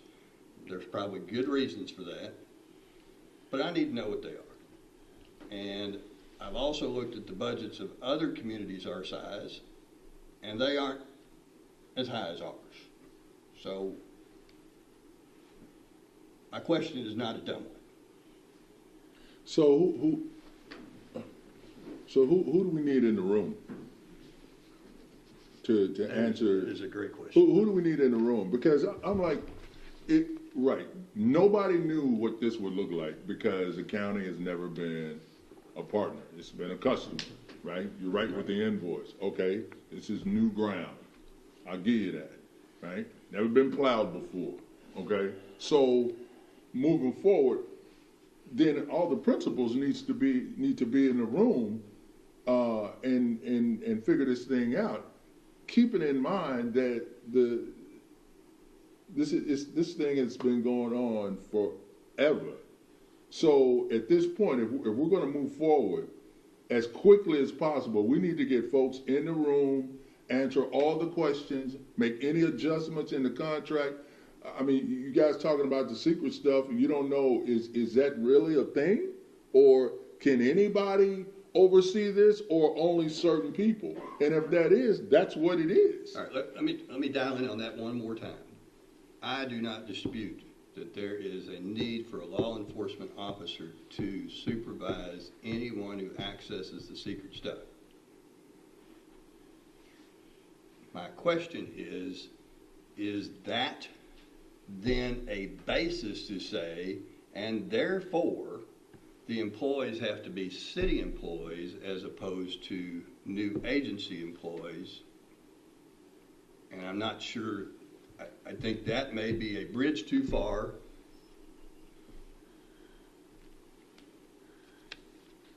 Yeah, I don't think we're saying that those two are. Well, that's what this agreement does. So I just presume because this agreement's doing that, it's doing that because of the secret stuff requirements. No, it's not. It's because they are now city employees. They fall under the, I guess a lot of it has been that, I don't know, I don't deal with the 911 communications and all that. I was on the board way back in the day, but that's been 30 years ago. But I think it's just a matter of they've been city employees, they're hired under city employee rules and regulations and the policies and that sort of thing. I'm told, works very well. Sheriff, when I talked to him this morning, said, yeah, that, I got no concerns about it needing to be intermittent. We talked a few years ago about changing the directorship from county sheriff to city police every couple of years, that sort of thing. He said he's really not well equipped to handle all of that. He's fine with it being under the city police management. I don't know that he has a real concern about whether they are city employees or not, but no, I don't think we're saying the end product is good. We're not saying that there's a requirement by the NCIC or LINK that the employees of 911 be city employees. It's just that they have been, and we think that if they continue on in that way, with some budgetary oversight by a joint city-county board, and of course the city and county independently will then have some control over that as well, because if we don't like it, we give her a notice and say we're going to pull out. That would, as we said before, would be pretty drastic. But I tell you, I do not know for sure what this means when it says making any necessary changes to 911. This board, can make any necessary changes to 911 policies and procedures with guidance from the CJA directly do not violate LINK and CJIS. I know what that means. means. That's the secret stuff. If the board were to say to the director, I want you to do X, and the director says, well, that would violate link policy, then that doesn't get done. So maybe, you get into that, start analyzing that. So how do we know it would violate? Well, there's got to be some inquiry. We'll probably need somebody from Link or NCIC to say, yeah, that would violate this policy. But what I'm not certain about is that second sentence, however, the board shall not have authority to make any changes to 911 policy and procedure related to issues concerning employment and or personnel, but they can make a recommendation. So is any change to 911 policy and procedure related to issues concerning employment? Does that include salary? Or additional personnel. Let's say that at some point the chief of police says, you know what, we need 3 more of these 911 operators. I tend to think personnel. So does that decision he makes, or is that a board decision? No. But policies and procedures I think of as how you get things done. What's your SOP, your standard operating procedure? How do things get done? I wouldn't think, and I guess I've been going along thinking, my understanding is a policy and procedures does not include a amount of salary, or I guess the other thing you're saying, number of dispatchers. That's more a budgetary analysis, not this. My concern about that statement is, and then I guess it can be interpreted in a different way, just about every policy and procedure in some way is related to personnel and how the personnel performs.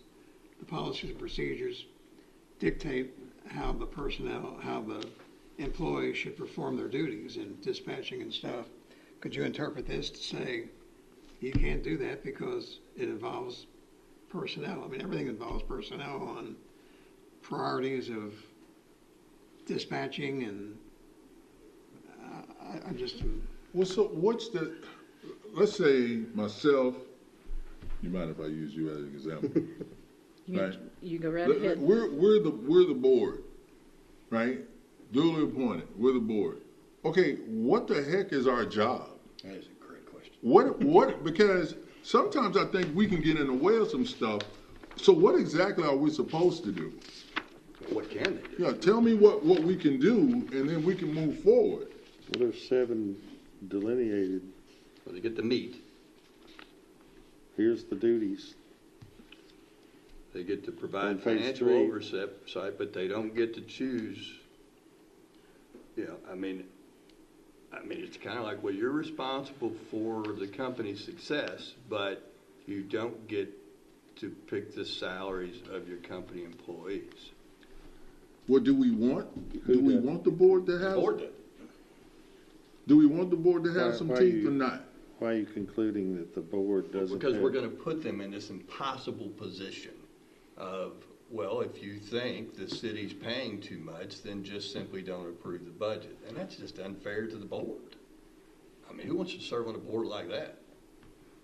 Well, who would ask that question, though? I mean, who would ask someone to do that? That's what this agreement allows, is that basically that if labor costs just keep going up and they don't have enough revenue, and they don't like the cost of labor, all they can really do is not approve the budget. Well, that's pretty much what we do. So it kind of puts you in a position where you got to bankrupt the organization if you feel like. I mean, it's all based on that. I mean, I wouldn't operate a law firm like that. I mean, if you're looking at these guys and they're due a raise, right? But you're looking at your budget and it's bleeding red. Listen, guys, I love what you do, but we just can't do it. Would I run a law firm if you said you have to hire these lawyers and you have to pay them $100 but you're only going to get $90. Would I do that? I mean, and that's the scenario we're potentially putting this board in, is basically they're going to be a toothless tiger. All right, here he comes. I think when he's had enough. He's going to correct me. I am, and I'm going to use the JSA model. I think you all three have been on JSA, have you not? At one I have point? not. No, oh, you haven't. Okay.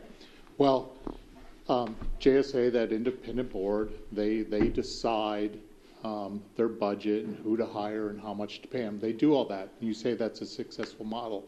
The one check the fiscal court and the city commission have on that is the rates. That's right. So they can't unilaterally Which means the elected officials can decide what their revenue is, because the elected officials do. And I think that is the same thing that's in place in this agreement, because you're not ceding your authority to appropriate funds for a particular governmental activity. You still have to do that on an annual basis. All it says is the board recommends a budget.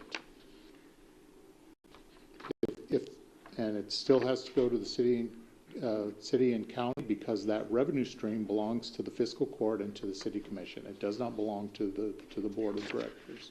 Let's see what happens when the city recommends a 8% increase, and we get the budget, and the county doesn't approve it and say that's too big of an increase. We'd rather it be the cost of living 4% increase, and we reject the budget. What happens then? You get employees who have raises but no money to pay them. Well, in my 35 plus years, the COLAs that the city and county give are usually pretty similar.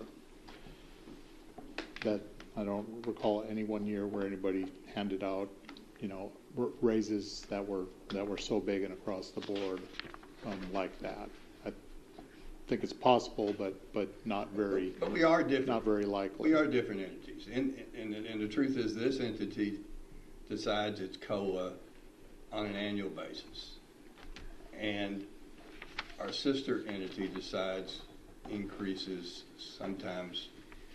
In their contract, it says police officers will get a raise. Don't they know their raises 2 and 3 years in advance? They are. The 911 employees aren't members of the bargaining unit. But isn't there a city policy that says yes, typically if the police officers get it, we'll give the 911 employees the same thing? Typically, the non-bargaining unit employees get the same as union. Going back to the toothless tiger, I just feel like this board member is going to say, well, that's what we got to do. The check and balance on it is the revenue. If the city and county, just like JSA, says, I have to run this agency within the revenue provided, and we have to make those choices, that's true of the city commission, it's true of the fiscal court. All right, so then I ask you this question. Are we creating the best model, the one that 10 years from now, whoever's sitting in this seat won't have any gripes? And that's my concern, is that whoever's sitting in this seat will be mad at me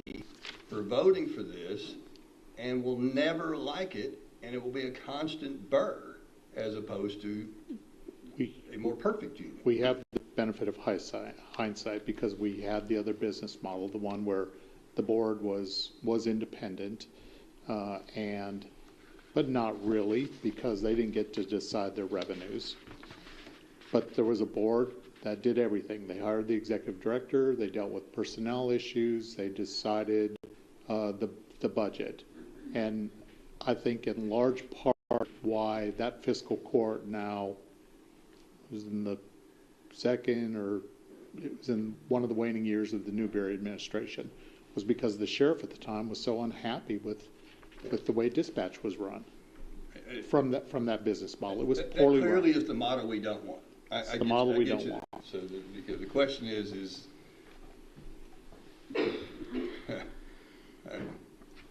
well, I don't know. That model didn't work very well here at all. The employees were unhappy. Management was unhappy. Both elected bodies heard nothing but complaints from the first responders that used this system, and the citizens were unhappy with it. No, I don't think anybody has any real strong desire to go back to that. It was a Ford Pinto. I give you that. Yeah. The question is this one now the Cadillac that we're going to, or is it just an LTD? If if you let it become a Cadillac, it will become one. Well, So everybody, I'm sorry. but included in Cadillac is cost to the taxpayer. And that's where I'm looking at, where do elected officials have some say in making sure the cost? Because the truth is, annual appropriation But- for 911. and maybe I'll get there, if I understand the first year budget. But all I know right now is the consumer budget or the customer budget that I have seen. Yeah. So you asked me, who do I want in the room? And I want the 911 director and Jonathan Perkins in the room to say, here's going to be the budget for 911 for the first year that we're going to ask the citizens of Raglan to help pay for. That's what I want. I don't know if you're going to get that year one because of the July 1 budget cycle is on top of us. And so by the time this ordinance gets passed and then sent to the Attorney General for approval and get it back, it's going to be past July 1 at that point. And by the time you seat boards and get them up to speed, we're going to be into the fall. So this city, in speaking with Mr. Perkins and the city manager, they have to have a budget ready for July 1. So I don't think just because of where we are talking about this in May that there's going to be any opportunity to for there to be a year one budget other than what Judge Clymer said, and it's a continuation of the current methods that we have right now. Plus we'll have additional debt service next year. It's probably easy to explain too, but I'd like to see the 2019 budget of 1.9 million and the latest budget of 3 million. Why it's gone up? Is it debt service? Is it? I have the 2024 budget. I'll send that to you guys tomorrow. You know, I mean, another longer term issue that concerns me, what if the city decides that they want to build a new facility? How do we come to an agreement how that's paid for? And I don't want to debate that now, but that's another thing I don't know if we need to take care of. Well, it's not written in here, but I asked the mayor about that. He said if we build a new 911, That's on them. the city's going to pay for it. But he might not be mayor when it comes to that. Well, and I will I say don't this. know. I mean, I'll say this: if our community built a new police station, it does make sense to me that the 911 center, if that's the person who's on control of it, there may be some logic in locating the 911 center in the new police station. you will pay half of it? No. Well, okay. Yeah, As long as you don't- but I can do the square footage. This says that, excuse me for interjecting here, but section 8, page 6, the McCracken 911 service dispatching facilities currently located right there. Any decision to relocate the 911 service dispatching facility to a location other than right there shall be made sure that the funds. And that's probably the best way to leave it. I mean, you wouldn't have to jump to the half. I mean, where they would logically go is measure the square footage of what we need, and this is what 911 should pay. So no, it wouldn't be anywhere near half.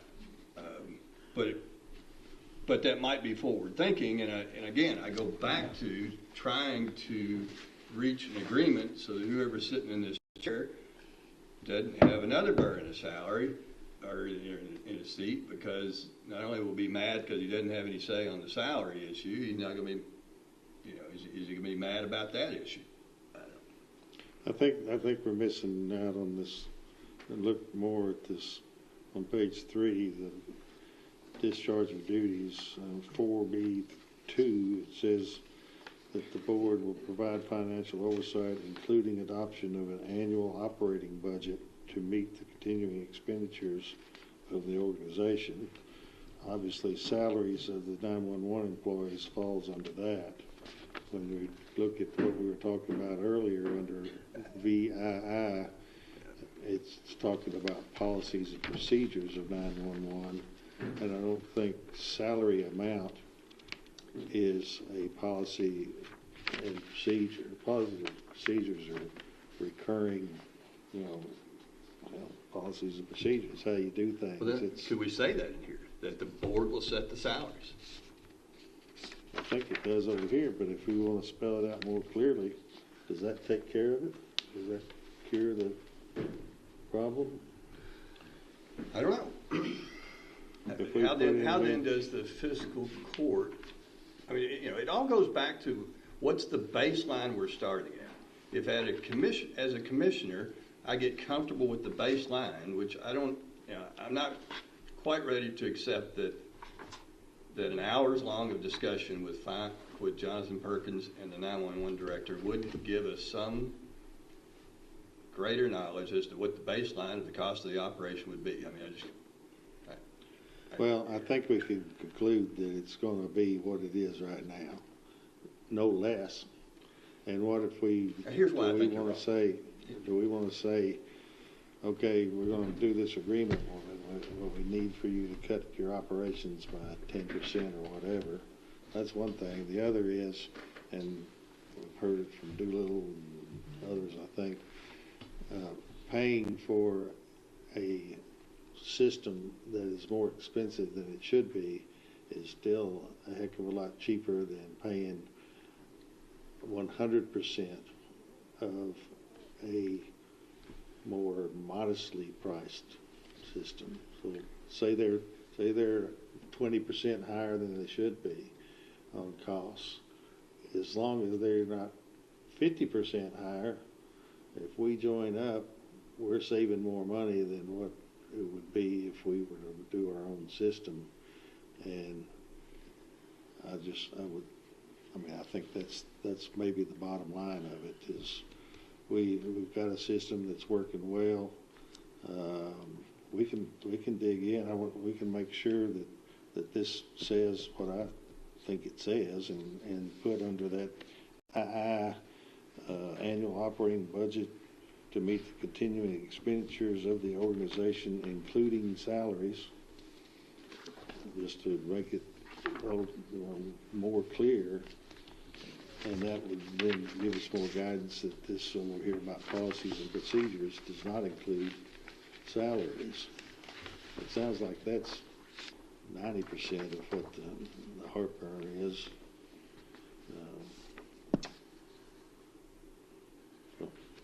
I mean, I guess if we said that the board will set the salaries of these city employees and no other city policy will impact the future increases or benefits of the employees. That might fix it. Well, I think we can get that. But I still want to, there is zero chance I'm going to go into a rate discussion without having a discussion of what the baseline of the annual operation is going to be. Well, you go into the discussion, we might just vote against it. Say that one more time. You say there's no way you're going into the discussion of it. It'll be whatever we get it. That's right. You're right. Yeah, I mean, sure. It takes three of us to do this. In the event you care about my vote, right. I need. You know I do. Well, I respect your vote. Well, in the event you respect or care about my vote or want my vote, as with regard to the rate or funding, I got to know what the expenses are, and there's I at least got to be able to look my fellow citizens in the eye and say, listen, I have heard. I call it testimony presentation as to here's what the cost of this operation is. And identify the variables that would put it what you're suggesting. What would drive those costs? Cost of labor, cost of rent, utilities, all of the things that there's no cost of product. You don't buy anything. We're borrowing $9.6 million. Sure, we were not going to need more stuff in the first year. So if I get the city to say that the board this, their powers include setting the salary and get him to say that the budget, when we transfer over, so we're going to be a transfer period where this 911 is going to operate under this board and this director, that the expenses of that operation do not exceed a cost of living or cost of power.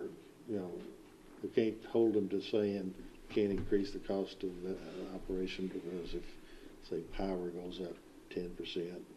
Yeah, I'm not trying to tell them that they can't increase their costs. It is what it is. But we got to figure out what the baseline is.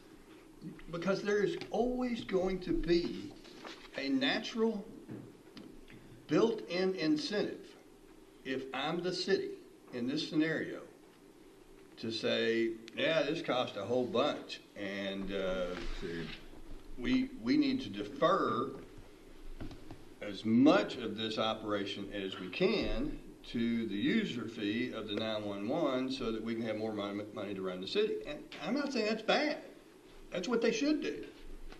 But there's got to be someone on the other side saying, no, now you're going too far. And we got to set the baseline, and that's our job to do the baseline. So we've got that covered in here. That no, we don't have the baseline covered. Expenses, in addition to the cost of running it, are held in account for the next year's expenses. Yeah, we don't have, okay, this thing can't cost more than, 5% more each year or something like that. We don't have anything like that. And I don't know what language we could use to lock that in, but I do think it's reasonable to believe, and I think the baseline that you're talking about, at least starting in, when we flip this switch and all of a sudden it's 911 ILA operations, I don't think there's anything there that's going to increase the cost of this service unless just the expected things come along. And I agree, you say, what if the chief says, hey, I need 2 more dispatchers? Well, that's not a policy and procedure, I don't think. Number of dispatchers, perhaps it is, but I think that's employment and it falls under the board. And I'm sure they would justify that request. And how much of those, you talk about baseline, how much is that has to do with just the economy itself? I mean, you can't. I mean, you try to dot all the I's and cross all the T's. I get that, man. But I'm not leaving basic business here on this discussion, guys. And that is, we're starting a business. We got to have a baseline of here's what our labor costs are going to be. Here's what this is going to be, and this is going to be. And that way, 3 years from now, we know whether it's costing more or costing less. Well, one thing we're going to know is it's going to cost us less than what it would be if we didn't do this. Because we're going to pay 100% of the cost. And nobody in this chair is suggesting we shouldn't move forward with an agreement. I'm just trying to make it better, or at least acceptable to me, which is my job, or at least understand why it's not the way I want it to be. Right. But I'm not trying to back out of this. I'm not suggesting that we need to, look at other options. No, this is what we ought to do. I'm on board that we need a community 911 first responder business that is funded by taxpayers and has a great tower system so that everybody gets great service. I've never not been for that. So we need to identify the compromise. We need to figure out.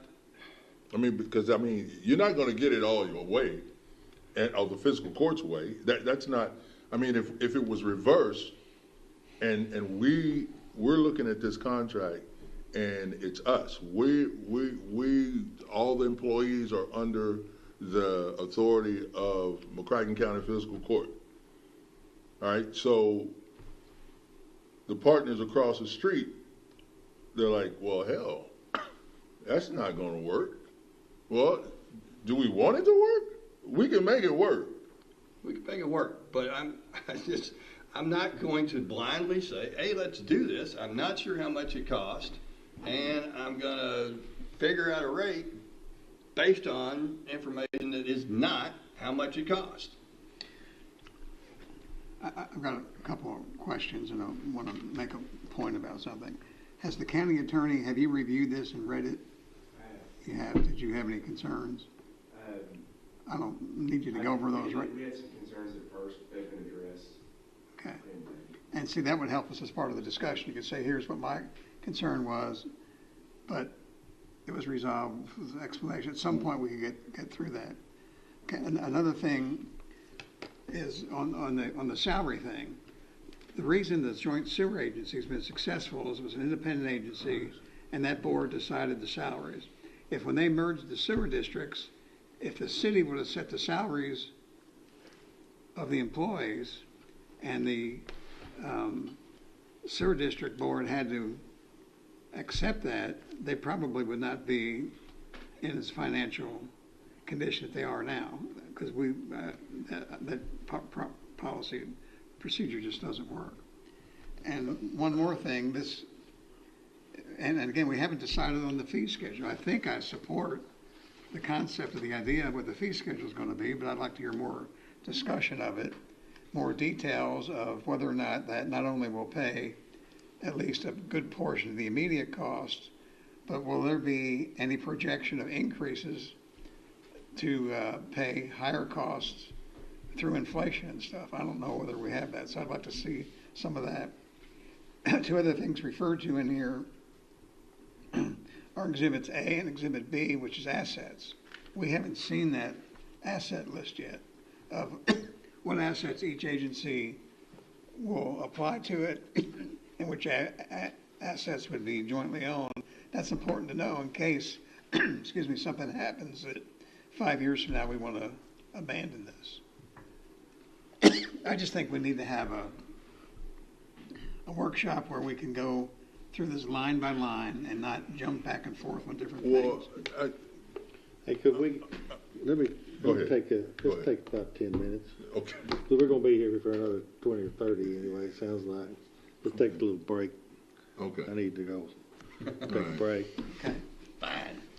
I want you to have a break. We'll be back in 10 minutes, and then we can all be comfortable.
county attorney, if there was something in the paperwork that he wasn't, that we weren't happy with as far as the contract goes, and he said they were, but then they worked them out. So I was just kind of curious about what they were. Yeah. So we did spend quite a bit of time on it, going back and forth with the city, especially Judge Clymer from his legal experience and Deputy Judge Doolittle and their experience and his experience with administration. But generally, here's what they were. In 3B, regarding the makeup of the board, making sure we had the right people on the board. We didn't want them to be employees of the city or county. Okay, so we want a citizen board, and we didn't want it to be elected officials or officers. It originally was officers. We changed that to officials.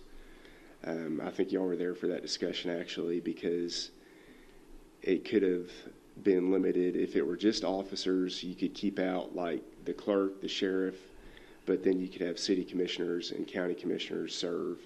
So we changed that. And then management, there was some back and forth there. We wanted all we could legally without compromising the CIJS or CJIS. And the sticking point was we cannot get involved with certain aspects of what the employees of 911 do. Okay, so policies and procedures on how documents are managed, how records are retained. That's what that's all referring to. I don't think not salaries. Not salaries. We haven't had a discussion about salaries. And then here's my question. I may be interrupting, and I'm sorry for that. Is it possible for the city to have city employees that are somehow a special subset of city employees that don't get all the benefits of a city employee? I mean, can you legally do that? I mean, can we create a set of employees that will have their salaries set by this board and their future COLAs and benefits set by this board? So, when 911 was a semi-autonomous board and the director was hired by the board, the employees, though, for the purpose of payroll and benefits, that's a lot to take on for a small board with a limited number of employees. So their paycheck said City of Paducah, and at that time they received the same benefits and the same COLAs as the city employees. I guess what I'm saying, is there any state statute, and maybe we don't know, are we talking about creating a scenario that is a non-starter because of I'd be glad to check into that, but I don't know off the top of my head. I don't know if you do, Steve. Well, there are certain things that are like you can't create a local government employee that's not in the retirement system. Right. All right. Okay. Well, what's the difference between, think about it a second. So there's the city, it's the employer, all these people. Well, they've got fire department employees, they got police employees and others. They're all paid different wage. However, they all are under the thumb, under the mandate of management of city personnel and city personnel policy and all that. This would be, what we're talking about is pulling this group out of that and saying their policies and procedures, as well as their the budget, including salaries, is overseen by this board. So maybe we need to do a little more work of massaging what exactly that means. Can it be legally done, what you're saying? What's involved there? Is there going to be a situation where, I guess what your point is if they're all city employees and we're 50-50 partners, but yet we may not have any authority to say, an extreme example, they want to give a 15% raise, and we say, you're already too high on salaries, we don't want that. Of course, there's the city and the county, we appoint the board, so there's reality and there's theory, but we can try to mesh that out some. It might be, I don't know what the mayor's schedule is tomorrow. They're meeting tomorrow evening.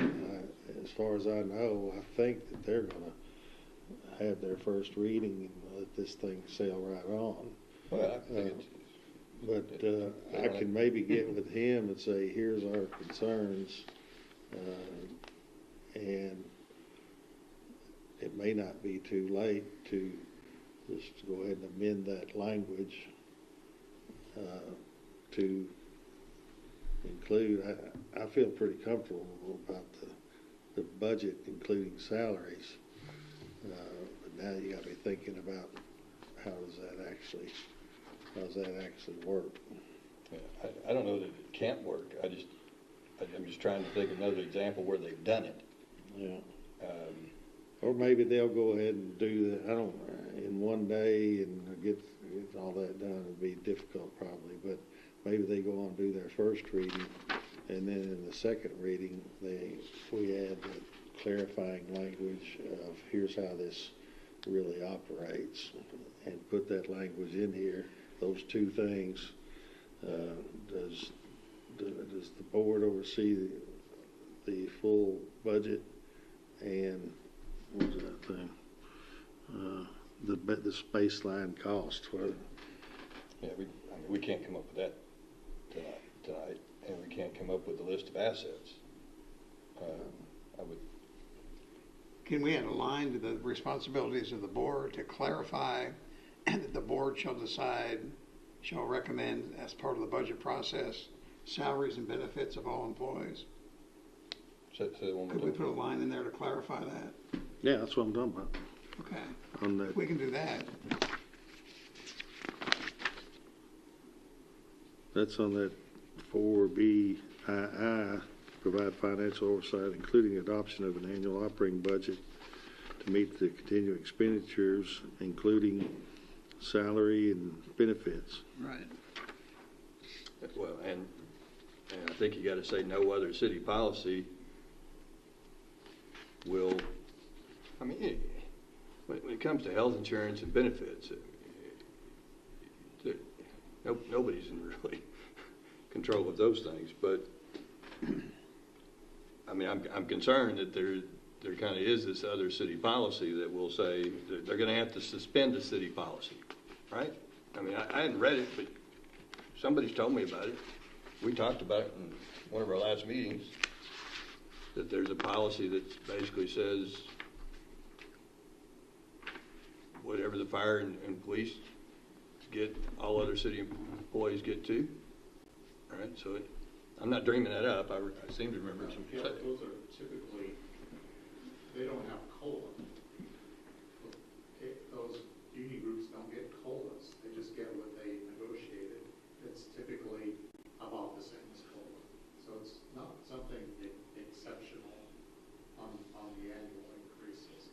And it was exceptional enough that you're flirting with deal breaker with the city. They're not going to give that up.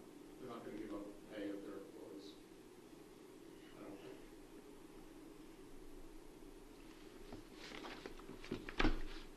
think. The amount, you mean, they're not going to give up?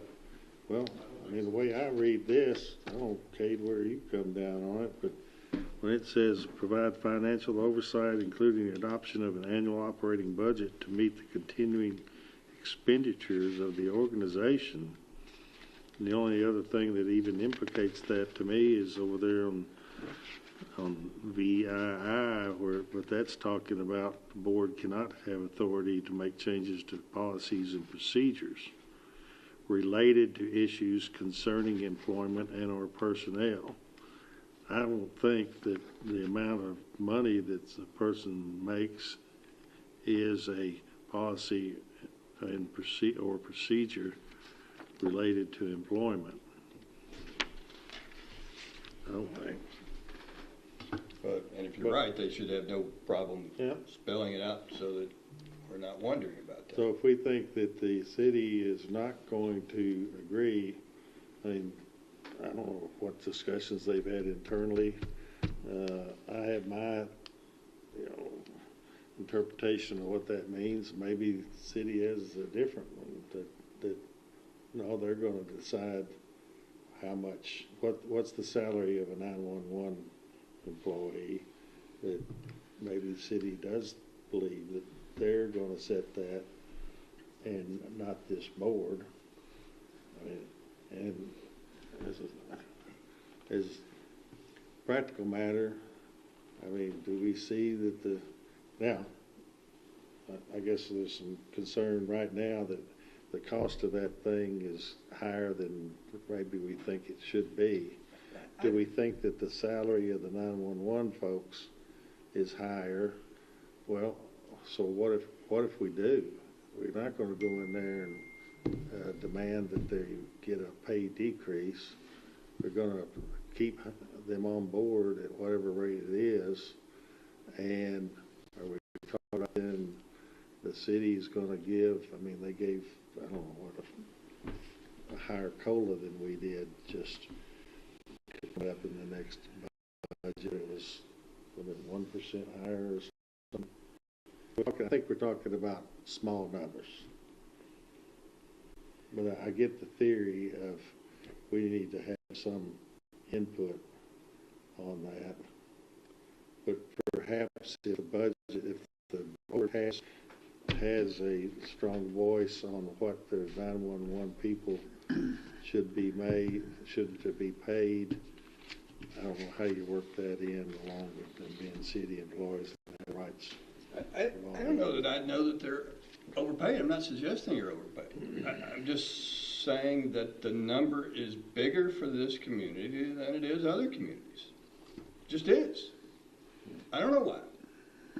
And maybe it should be. Maybe the other communities are too small.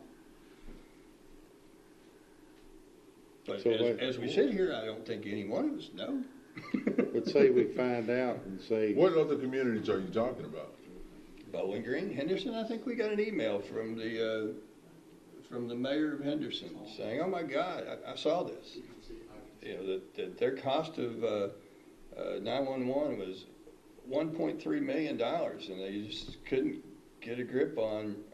And I don't aim to be making up numbers. That's 1.3. All right. So I'm corroborated, and I think it was City of Henderson. City county operation. I don't remember who sent the email. I think it was the mayor.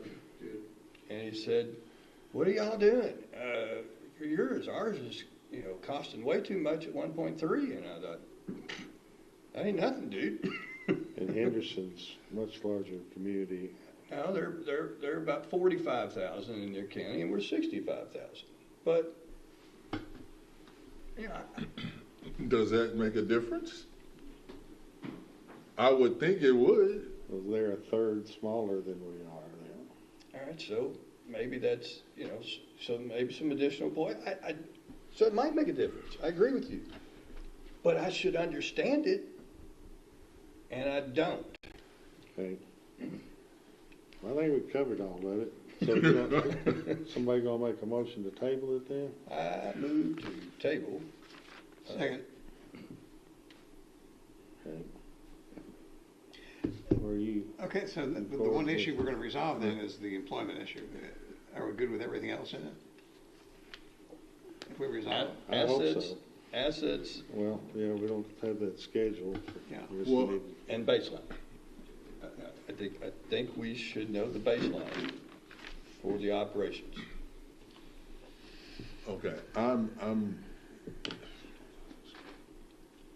I think that we should get folks in the room and hash this stuff out, because, we table it, okay, it sits on the table for how long? We're kind of in a time crunch. when we got to get this thing done. So realistically, how long is that going to take? I mean, fine. Let's get folks in there and talk about it. If we can't, We need to set up a workshop. well, are you talking about with joint workshop with the city and the county? No. Why not? That's what I'm saying. Get everybody in the room, because I'm telling you, man, it's been my experience. If you got a question to ask somebody, you look them in the face and you ask them the question. And you may not like their answer, but you have that encounter. Are you talking about having the entire city commission? Are they not our partners in this? I don't know. Well, I guess not yet. Listen, I'm willing to commit to getting this done by June 30th. I have spent my vacation money, so I can't go anywhere. Okay. I'm going to be in town till June 30th, and and so I'm not trying to slowboat this. I very much want this to be on the checklist of things that we are able to say we got done this year, maybe before June 30th. Well, let me get with, and Steve D and I maybe can get with Darren and George, the mayor, and say, here's the three issues, the things we just identified. See what kind of language they're agreeable to put in there. That might be that then we can report back, here's how we're amending, and we just draw the language up and say, here it is. I hope that we don't need a workshop to go through this damn thing line by line, because I'm tired of screwing, just to tell you the truth about it. It's been 5 years put into it, but I understand the need to get that. But most of our work, to my knowledge, Judge, and I'm welcome to take any illumination that you can give me right now as to why it costs $3 million a year. I don't know that. But I don't know it either, and it's because it's not because we've been negligent or anything. It's just that our focus has been how many towers do we need. How do we do the 3.4 decibel or 3.2 decibel or whatever that phrase was at 95% of the county. I mean, we focused on lots of things, and we have solved lots of problems getting to this point.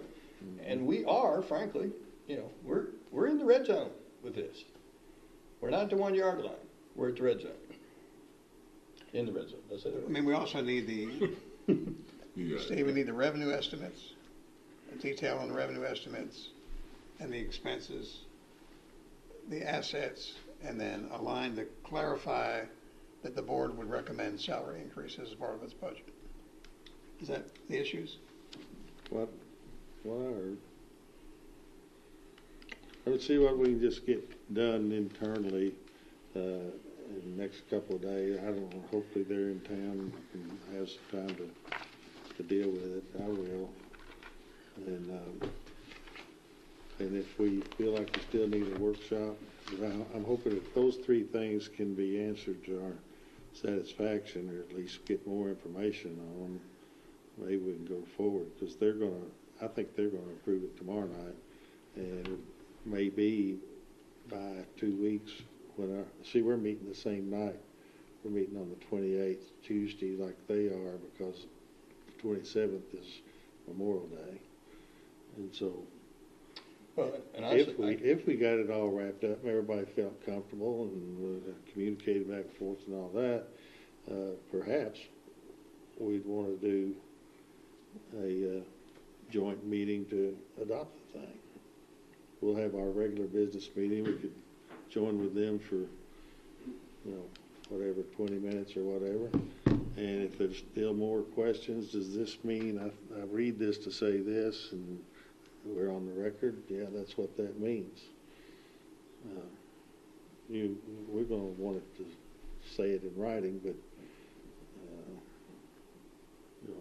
verbal explanations good too. So. Yeah, I'm certain they will vote for this, because there's no reason let's put ourselves in their position. Why wouldn't they vote for this? Of course they should vote for this. The end result of this is they're going to get to keep managing, supervising their 911. They'll be able to control it, and it's good. We're all happy with it. And they're going to get, you know, a county partner who is going to start using county dollars to start paying for everything. Of course they're going to vote for this. This is magical to them. Well, they've been getting that all along. Yes. With us as customers. With us as customers, except now they're getting a new tower system, and you know, so I mean, you know, there is no reason they would vote no. I hope that they will spend the time to understand why we're pausing on these issues and put themselves in the position of the Ragland taxpayer and the commissioner who represents Ragland taxpayers. All right, so we're 2 votes for tabling. Yes. Well, I don't know. Do we have a third one? I vote table it. All right. So we'll table it then. If you're good with it, let's hold off on to when and that sort of thing. And let's see how much progress we can make. Maybe we can get all these itches scratched before the 28th. Sounds like maybe if we get them all addressed, we should go, well, so it'll be our first reading, it'll be their second reading on the 28th. So we would just then, I guess, unless we do a special call meeting to address this in between or after or whatever. So we got the 3 things. Is it 3? Commissioner Barber, Yeah. you were there? Yeah. So we got those 3 issues.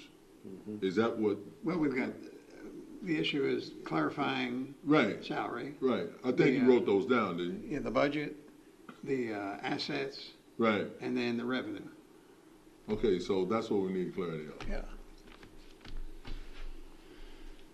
Yeah, I saw something, you were talking earlier about the water fee, you know, we've come off that water fee. Well, I know.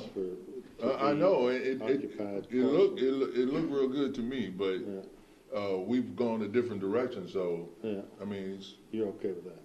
no, but it is what it is. Okay. I mean, we're not doing it, so I'm not eating up any more time talking about that. That's gone. Okay. You know, so Water fee gone. So this is where we are, and so we got to figure this thing out. All right. Anybody want to leave? Yes. Yes. Was that a motion? Yes. Second. All right. Adjourn. Sure.